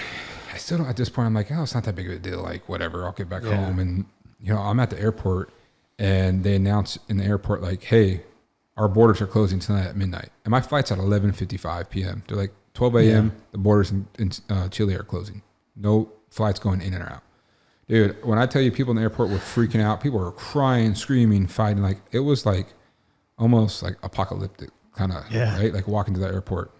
So I knew I had to get home because Katie at this point, she's, she's here with the kids. Things are starting to shut down here. She's freaking out. There's this when like no food was in the grocery stores, and she's trying to stock up. She doesn't know what she should do. Should she drive to California to be with my parents? Should she stay put? Like, nobody knows what's going on. Yeah. And I'm halfway around the world. I'm not halfway around the world, but you know what I mean, right? Like, I'm extremely far away from her, and I'm in the airport. I was like, I got to get out of here. So I jump in a line to get on a plane, and I bought the last ticket for that plane and left all my stuff in Chile and just flew home.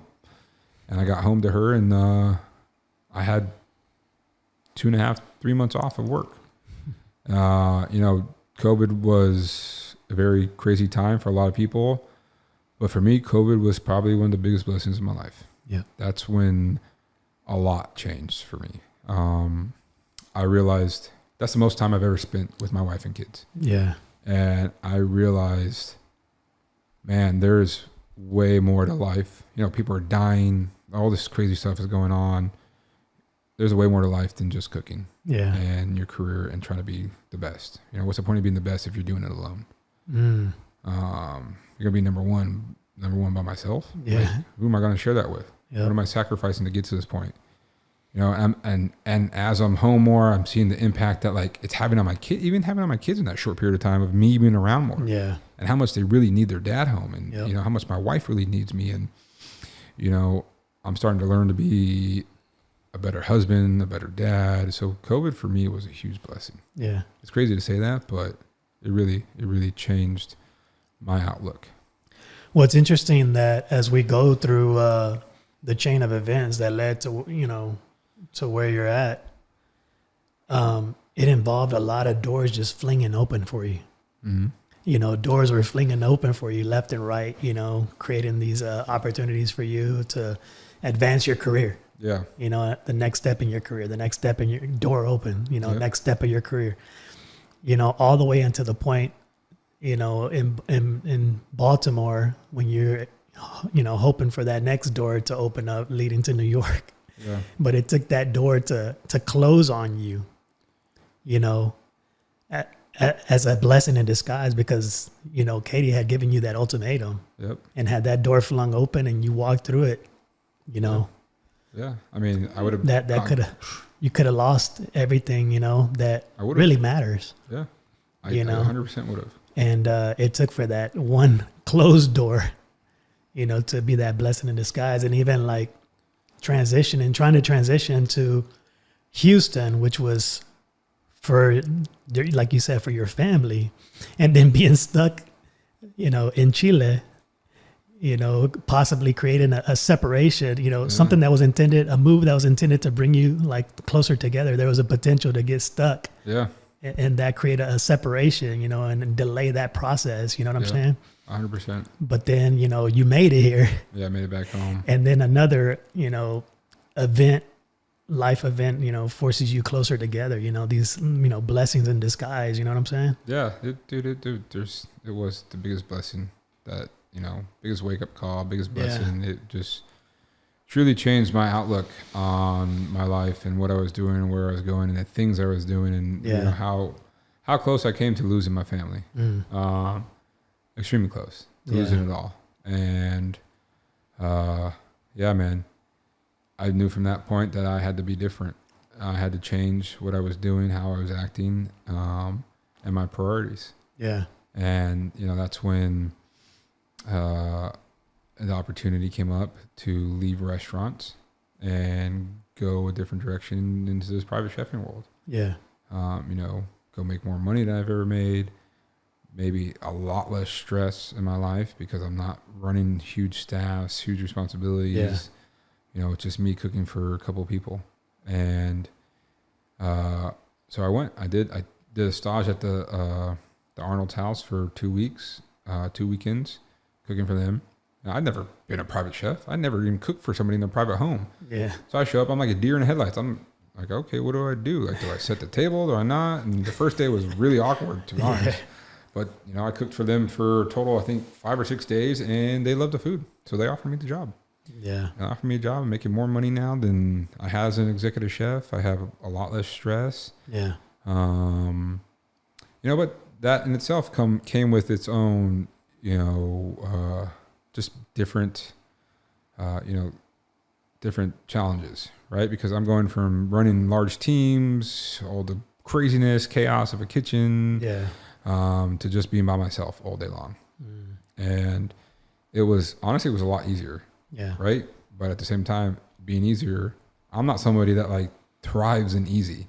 When things are easier, I tend to do worse because I get distracted. Yeah. Or, if when life is chaotic and things are hard, it's truly when like I'm at my best. I just function under pressure really well. Yeah. And when things are more easygoing, it's kind of when I kind of buy into that easygoing mentality and I don't perform, or I'm not as engaged. But I did really well the first year, and got more time with my family. Right, we were able to buy our first house. Like the opportunities for the kids, it really was a blessing, man.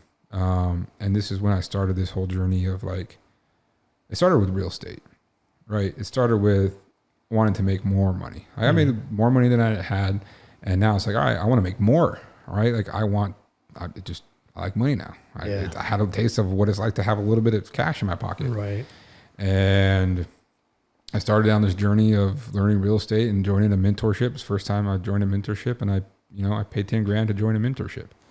And with joining this community, the sub 2 community, by Pace Morby, it was more than real estate. I ended up seeing it was more than real estate, right? It was business minded, what it takes to be I never really like put two and two together, like being an elite person and like what that really looks like and how that, like those people function. Yeah. The discipline they have in their life, how much they're actually really doing and hustling and out there and grinding. I always thought I worked a lot, and I did work a lot, but like these people are working just as much, but doing 5, 6, 7 different things. Right. Yeah. And, I learned that, okay, well, if I want to make more money and level up in life, I need to have mentors. And if I need to, get to a certain point, I need to get my fitness in line too. So this is when I kind of like started dabbling in working out a little bit. Yeah. So I'm like, all right, cool. I gotta hustle a little bit more. I gotta kind of work out a little bit more now. I was doing it. I was making some extra money, working out a little bit, but then I started falling back into that like work. And again, I started kind of pinning my family, neglecting my family a little bit more. Yeah. And Katie kind of had to snap me back to reality. And I was always like, well, this is your role in our family. Your role is to be the stay-at-home mom. My role is to be the dad to go out and make money and provide for you. Yeah. Like you just have to deal with taking care of the family. And it just wasn't a good mindset to have still. And again, I started diving more deep into it, taking a step back, and I was like, oh man, like, it's just not working. Like, why isn't this working? And that's really when I was like, seeing these guys that like are doing it really well, that they, it's not just about the money. It's not just about the fitness, right? It's the faith. It's building a relationship with God. It's being a good person in all aspects of your life, right? And not just focusing on how do you make the money or what kind of shape you're in or how many girls you have or who it is you're getting. It's what people are you serving? How are you serving the people around you? How are you bringing value to the world? Yeah. And that's really where it started to like click for me. It's like, what value can I bring to people? And, you know, that's really when I like started seeing this, like, all right, you know, maybe I'll start getting back to my faith, because it'd been a long time since I'd prayed or thought about God or any of that kind of stuff. And, you know, I started thinking about like the blessings that I had in my career, and then, you know, the path that I was on and what everything kind of just led. I was like, is this really a coincidence that it's all kind of led down this way? And seeing these extremely high level dudes that are killing it, and how they're just all about, you know, being a go-giver, right? So I read the book Go Giver, and it's just like, you know, really doing things truly unselfishly, and giving yourself to others and helping others out. And yeah, man, you know, so that's kind of leading us up to where we're at now. You know, I until when I joined F3, I joined F3 in August 2023. So that summer, that June, I went on a trip. So up to that April, May, I was still kind of on that hustle mentality. But I was being a better father. I was putting Katie first a little bit more. I was putting my kids first a little bit more. But I was still hustling. Just real estate, growing my brand, being a private chef, doing all these things. And we ended up going on a trip to Greece for work. I was in Greece for about a month. And I was just like, it's not working. What I'm doing is not working. So I decided, all right, when I come home, I'm cutting all the white noise. The one thing I'm going to focus on is myself and growing myself mentally, physically, emotionally. I'm going to be the best version of myself at being a private chef for the family I work for, being the best father I can be, and being the best, you know, leader in my community spiritually. And I started going on it, and then F3 came around, and that just heightened that even more. Right? Having the community of men that showed up every morning to work out with each other, do hard things, you know, the fitness, the faith, fitness, fellowship, right? Again, this faith thing just kept coming back. Just kept coming back. And I've accepted that, like, there's too many things that have happened in my life that, like, he's just knocking on my door. And it's time to open that door, and that's where you came in my life. You know, we talked about it, right? I don't think I've really, you know, besides Cooper and Anna, right? Cooper and I have kind of been talking about it for the last year, but it's like a hit or miss. You know, every time we see, we kind of talk a little religion and like, oh, I need to do this. I need to quit smoking weed, watching porn, quit doing all this stupid shit. But never really like bought into it. Until like F3, meeting you guys, meeting you, and having these conversations at a higher level. And then, yeah, man, the last couple of months has been like,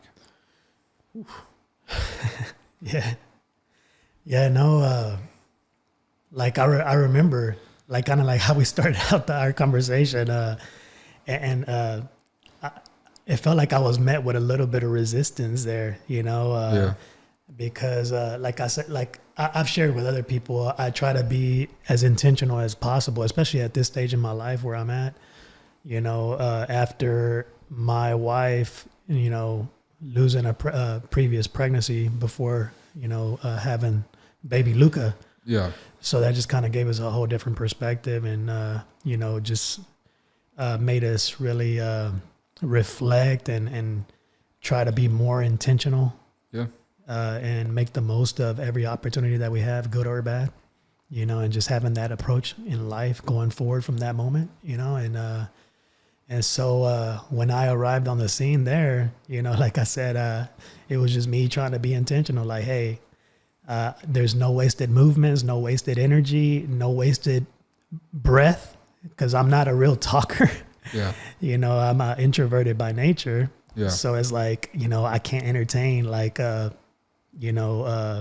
guess shallow conversation. It just, I don't have the energy to just shoot the breeze, and so in my effort to try to be intentional, I was like, oh, this dude's like sporting a Lamar University, like, shirt. Like, so, hey, that's a sign, so I was like, I try to spark up conversation with you, and it didn't go anywhere, and then I found out you worked at Brennan's. I was like, oh, I think I know somebody from there, our friend Lexi. Yeah.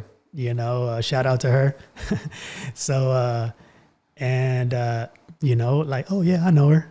And it seemed like that didn't go anywhere. So I was like, I kind of felt like, this dude's kind of, giving me the cold shoulder, he's a little bit standoffish. Maybe maybe it's too early in the morning or something. So, I didn't think we, hit it off that well. And, so, I just kept it moving, we went about our workouts and stuff. And, yeah, man. And then I even came home and told my wife about it. I was like, because I stopped believing in coincidences a long time ago. And the things that happen to us in life are not as random as we think they are. Yeah. And especially, I follow the signs, and that's kind of how God, talks to me, is through signs. And, seeing your Lamar University gear and, and Lexi, I'm like, man, there's something there. There has to be. And when was it you started in October, right? No, in October, late October. Late October. So that was right when we were about to get into GTE. I'd just been training for that 24-hour ruck event. Yeah. So I was pretty intense at that time. I was really focused. I was triple downing almost every day, rucking multiple miles in the morning, going to the workout. So yeah, I was pretty. I know I can be a standoffish guy for a lot of people to meet. So I came back and I told my wife about it. And I was like, man, I know there's something there, but I'm not. How to crack my shell. Yeah. I described you like that. He's a tough cookie to crack. It seems like, but I know there's something there. So I just left it at that, man. And I continue to do the workouts and stuff. Even with that whole thing, man. That's typically I would not. I'd be opposed to all that. Yeah. And group workouts, partner workouts were never my thing.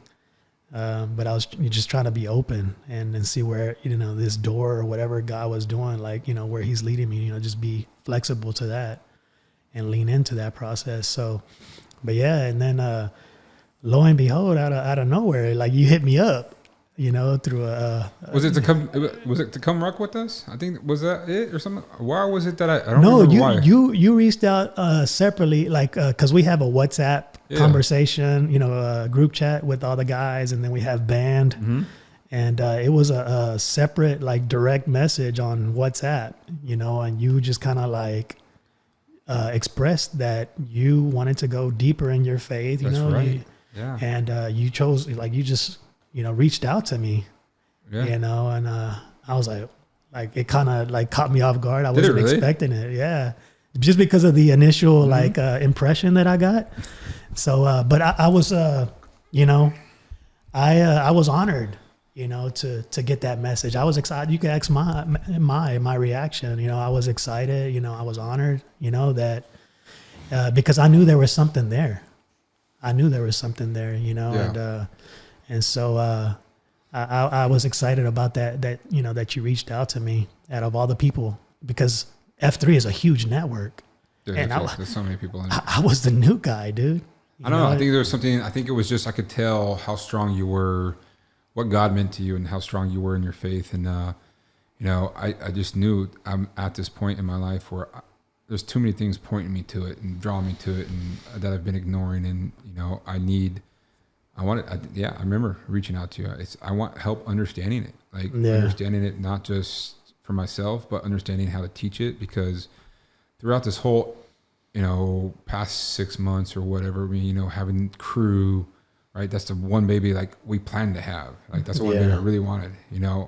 I missed out so many times with all my kids, with all the work, so Katie blessed me with that opportunity to have another baby. And dude, having him was just like again, another life-changing moment for me. Yeah. He's 3 months old now, and it's just been nothing but a blessing for our family. The love she has for him, the love I have for him, the love his siblings have for him, like, it's just created more love in our family, which has been amazing. And then, just these signs is just draw me back to him, just trying to be able to understand it. And the way I've been able to I realized through my suffering, I can inspire a lot of guys, right? Like that's why I started showing up so much at F3. If I just go out, I realized if I just go out and do hard things and work my butt off and start losing a bit of weight, like that's going to inspire some other dudes. Yeah. And I want to talk a little, I wanted to highlight a little bit of your F3 journey, cause you started in August of 2023 and, you dove in head first, bro. And man, just talk about that. You shared, I'll let you speak more about it, but some of the things you've accomplished there with the group, Yeah. So, like I said, I got back from Greece and I knew that I needed to get my fitness in line. I knew I needed to grow in my community, my faith, and F3 kind of checked all those boxes, How did you discover them?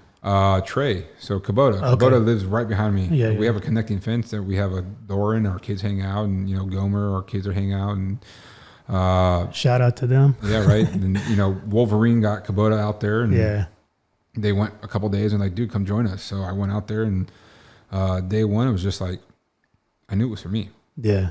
The connections, and it was Neil and I, my first day, he ran with me. He's like, hey, you want to do an extra run? I was like, yeah, sure, why not? So we go run 3 miles. I didn't make the run, right? At this point, I'm 45 pounds heavier. I'm pushing 300 pounds. Yeah. And, it took me, over an hour to go 3 miles. And I'm walking at points, and but he's like, it's free. Come out. Like, you don't have to come out every day. You come out when you want. And I like the camaraderie. Yeah. Right. Like I was like, this is what I've been missing. Mm-hmm. Coming from the sports background and being a private chef, it's like by myself all the time and not having my team, my staff. Like, I'm like, man, these dudes are some good dudes out here. Like, this is what I need. I need more men like this, because again, throughout this whole journey of growing, it's like, you are who you surround yourself with. Yep. And, I'm always hanging out with Kubota, hanging out with Gomer, like that's my circle. And I wanted to grow that more. I wanted to network more, be around more like-minded men. And dude, right out the gate, I knew these are my people. These are the guys I need to be around. And I loved the competition. Yeah. And so I go out there. Yeah. I started mid to late August, and I'm a couple weeks into F3, showing up every day. And at this point, I had been rucking by myself before I started F3. I had my hunting backpack. I loaded it with rocks, dumbbells, and I'm out there rucking by myself. Yeah. In the middle of the summer in Houston, throughout the middle of the day, because I knew it was hot, so I want to get out there and work out. Yeah. Just make it harder, that much harder, right? Yeah. And so I was doing that, and then during F3, and they're like, yeah, guys rucking here too. So I started rucking by myself, the double downs, and then guys started joining in on that, and started to create a little bit of buzz with that, and I met Pink Slip. Okay. I met Jeannie. Fire Pit started growing really fast, so the leaders started coming out and helping it get going and meeting us all. And they're like, oh yeah, GTE's coming up, like it's a rucking event, you should do it. You've been out here rucking, you're a strong dude, let's give it a shot. Yeah. And Pink Slip was telling me a lot about like having something to train for, right? Like it just makes you work out that much harder. Yeah. And I was like, all right, I'll do it. I'll do the 12-hour event. Like I should be able to go out there and do 10, 15 miles. So as we start training for GTE, we start triple downing more, which is the triple down is going out at 4 a.m.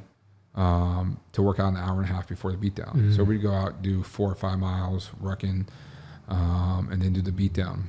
But then, GT's coming up. So the training's we're starting to train more on Sundays, right? We're doing extra work. We're doing sandbag work. We're carrying heavy weights. I'm starting to lose weight at this point. I'm feeling good about myself. Like everything's changed. My wife was like, dude, who are you? Like your mentality's changing. My energy level's changing. My happiness, just everything. It's, everything that happens when you work out and you find people that are good people in your life. And it really started to affect me positively. So we're doing this, and we end up doing a training session one Sunday where they're like, hey, we're going to start at 3 a.m. and we're going to go 20 miles because there's the other race is going to be probably a 40-mile ruck. So they're like, all right, well, let's go train and do 20 miles. So we go out there, and I rucked 20 miles for the first time, and I did it, and I survived. I was like, holy shit, I can do this. And they're like, hey, yeah, we have a couple spots open for the 24-hour event. We're probably going to go 40 miles. At this point, I'm full go F3. Like, I'm showing up every day with my ruck, my sandbags, with the guys. Like, I kind of established myself a little bit at the fire pit. Me, Kubota, Gomer, and then you have Wolverine, Neil. Like, I'm one of the dudes, right? I'm one of the leaders. I'm one of the core guys. And I'm cooking for guys every now and then and whatnot. So I'm like, all right, let's do it. I'll do the 24-hour event. So I committed to it, and I knew once I committed to that, it was go time. Like, I started training even harder, and I had a goal before GT that I was going to get under 260, and I got down to 258, hit my goal weight. Wow. And GTA came around, and dude, that was in itself a life-changing experience. Yeah. Going out and rucking 40 miles with 50 pounds on your back and doing some of the workouts that we did, it was a very emotional experience, right? You go out there, there was 15 of us that started out. We started, I think, at like 10 o'clock in the morning. And you're out there with your 50-pound ruck, and you're doing PT workout all morning. And then you move over to a log carry. You get this, 600, 700, 800-pound log that 5 guys have to carry on their shoulders. And we went, I think, 4 miles nonstop the first rotation. Wow. That was the hardest thing, probably one of the hardest things I've ever done in my life, that log rotation. We're out there, and this really, like, dude, you're out there with these 5 dudes carrying this log. If you give up, that just means you're putting that much more weight on the guys back in front of you. Yeah. And watching some of the best, strongest dudes I know struggle just as much as me, but fight through it to be there, that just pushed me to be there. That was in itself was for me, a very spiritual thing, right? Just seeing these dudes suffer so much just not to drop out, to be there to support each other. There's times where I wanted to quit. There's times I broke down crying. I was in so much pain from the work that we were doing. And it was the hardest physical thing I've ever done in my entire life. But I pushed through it because I knew if I quit, that's just more sandbags, more weight for the man on my team to carry. Yeah. And I was not about to do that.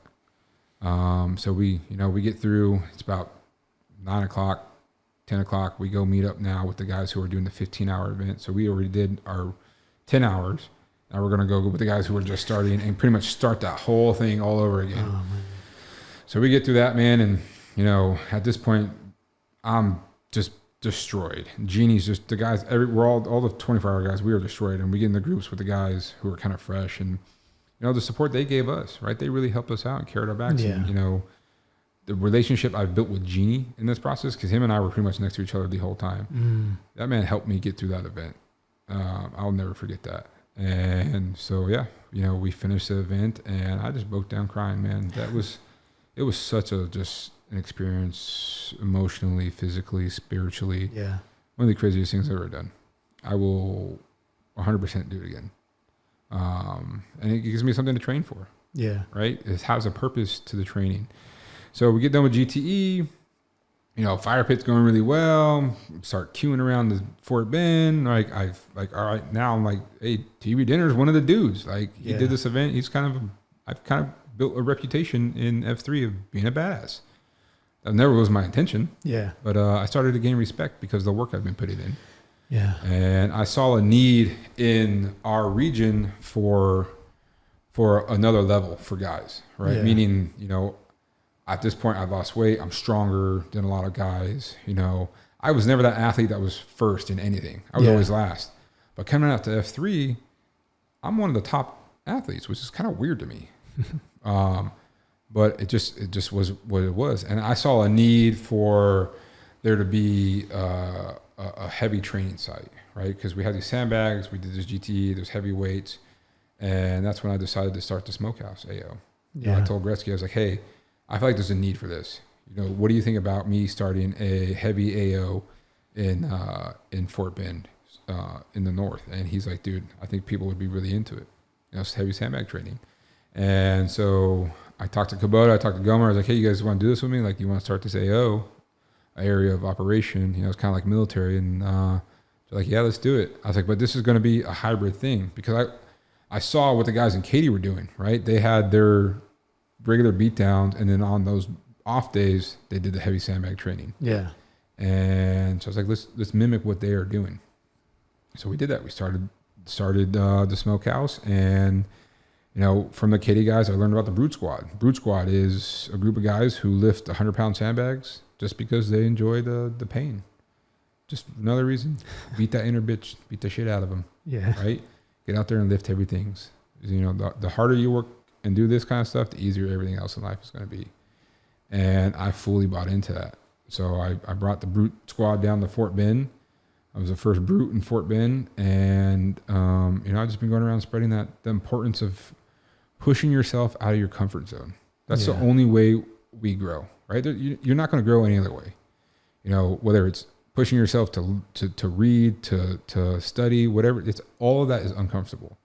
Being uncomfortable is how we grow as human beings. And, you know, you can come out to these workouts every day and get comfortable with it. Yeah. And that's why, again, I wanted to start this smokehouse and do everything, because that's a whole nother level of discomfort. Yeah.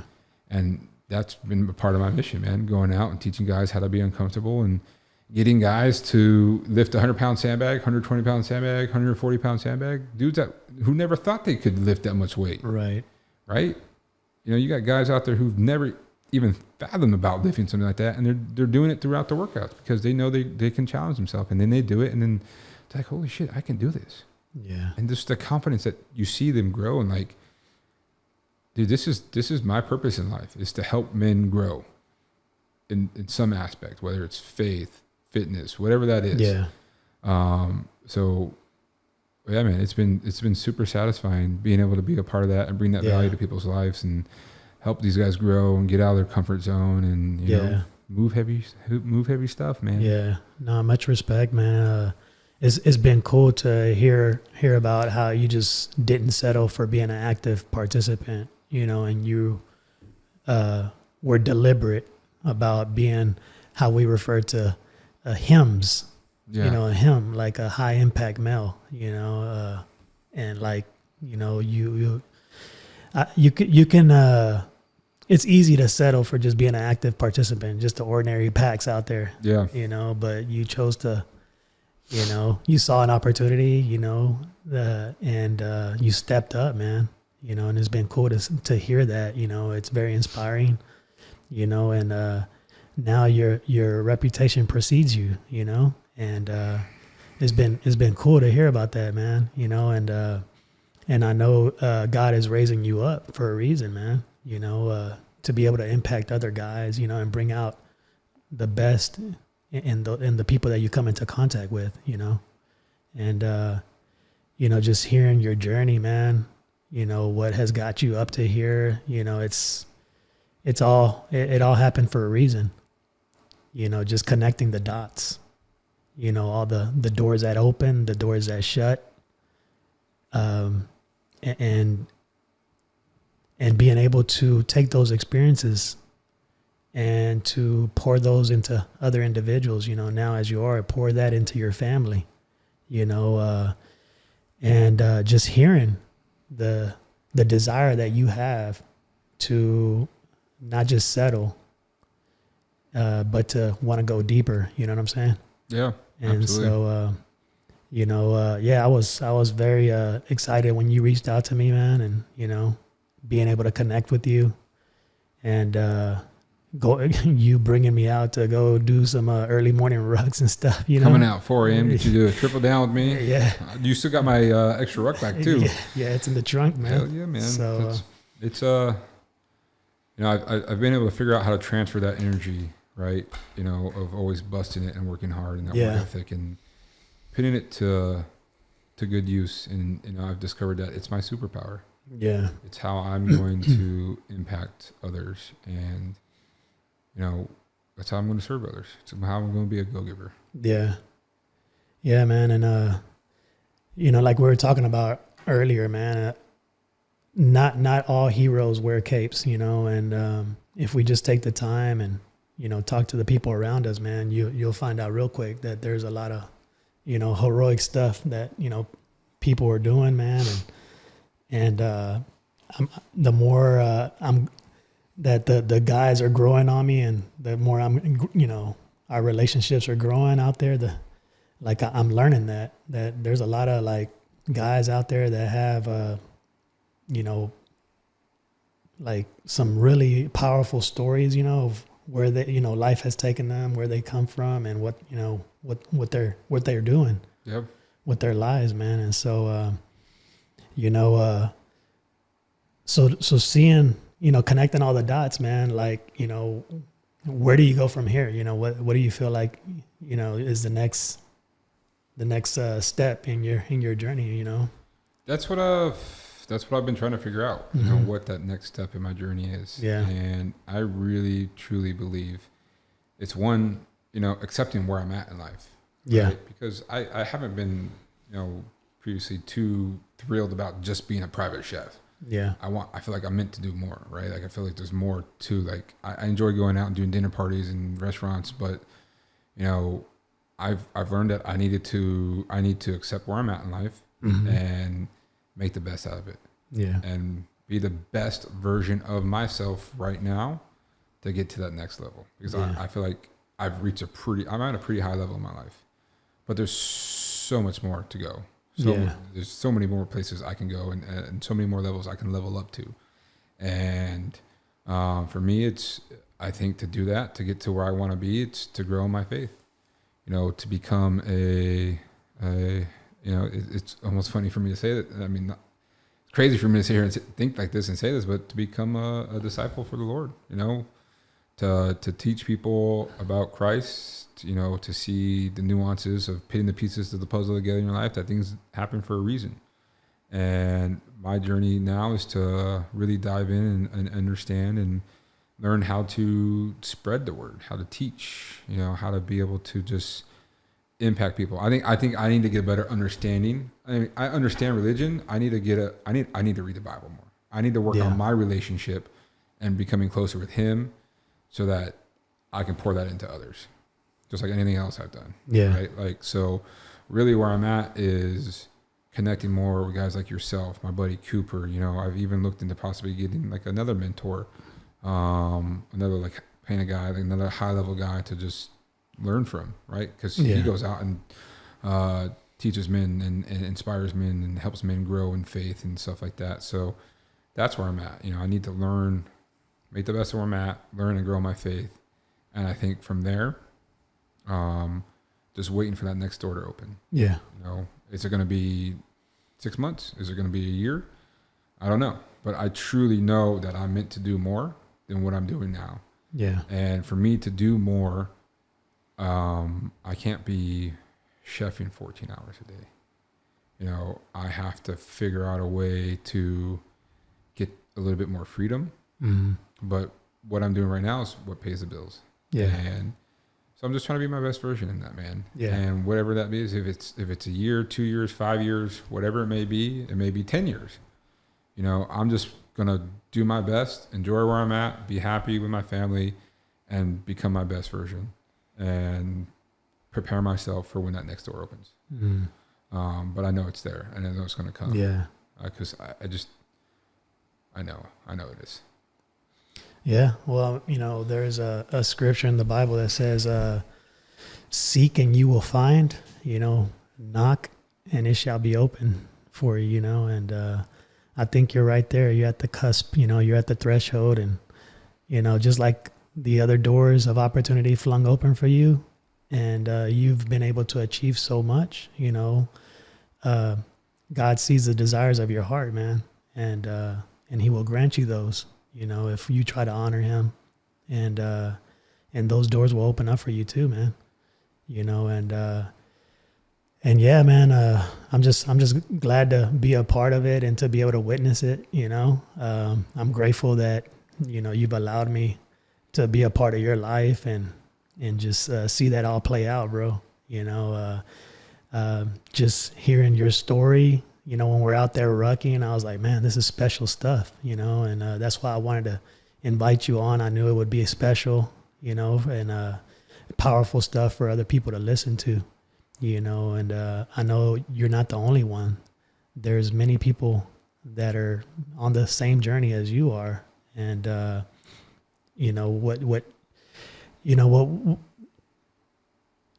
we go through these experiences so that, the people that are coming behind us, you can help them get up to speed, and to help to spare them. Yeah, just like in F3, man, they in that next 43, right? Yeah. Like if I can come out and speak about my experiences and what I've done and put those pieces together to help really figure out where I'm going in life, if this can inspire another person to look back at their life and be like, wow, like, yeah, those pieces were in my life and this has all happened for a reason, Sitting here, I never realized that, man. Like, talking about that map of my life, like you brought that up to me. This is something I'm just now figuring out, right? Yeah. Like, so if this conversation can spark that in other people to be like, man, these things happen for a reason. Yeah. There's something at work here. Yep. And just to even spark that thought in their mind, I think that is what this is intended to do. Yeah. So yeah, that gets me super excited. Yeah. No, man. Well, I really appreciate you, man, taking the time and coming on here to share, man. And yeah, man, I just, I've enjoyed going, this roadmap, following the roadmap with you, that got you to where you're at right now, and I know the best is yet to come, bro. So, just strap on. You think you've been on quite the journey, but the best is yet to come, bro. And, just get ready, man. I know God has big plans for your life, Yeah. So he didn't take you through what you've gone to, for no reason. Yeah. So, and I know I'm just going to get tested that much more too. Yeah. As I come closer to him and, get out of the, I know there's going to be a lot of evil coming after me now because I've opened myself up to help him to try to change. And, but I know that as I grow in my faith and, I have him there with me, that he'll be able to help me fight these battles and get through it. Yeah.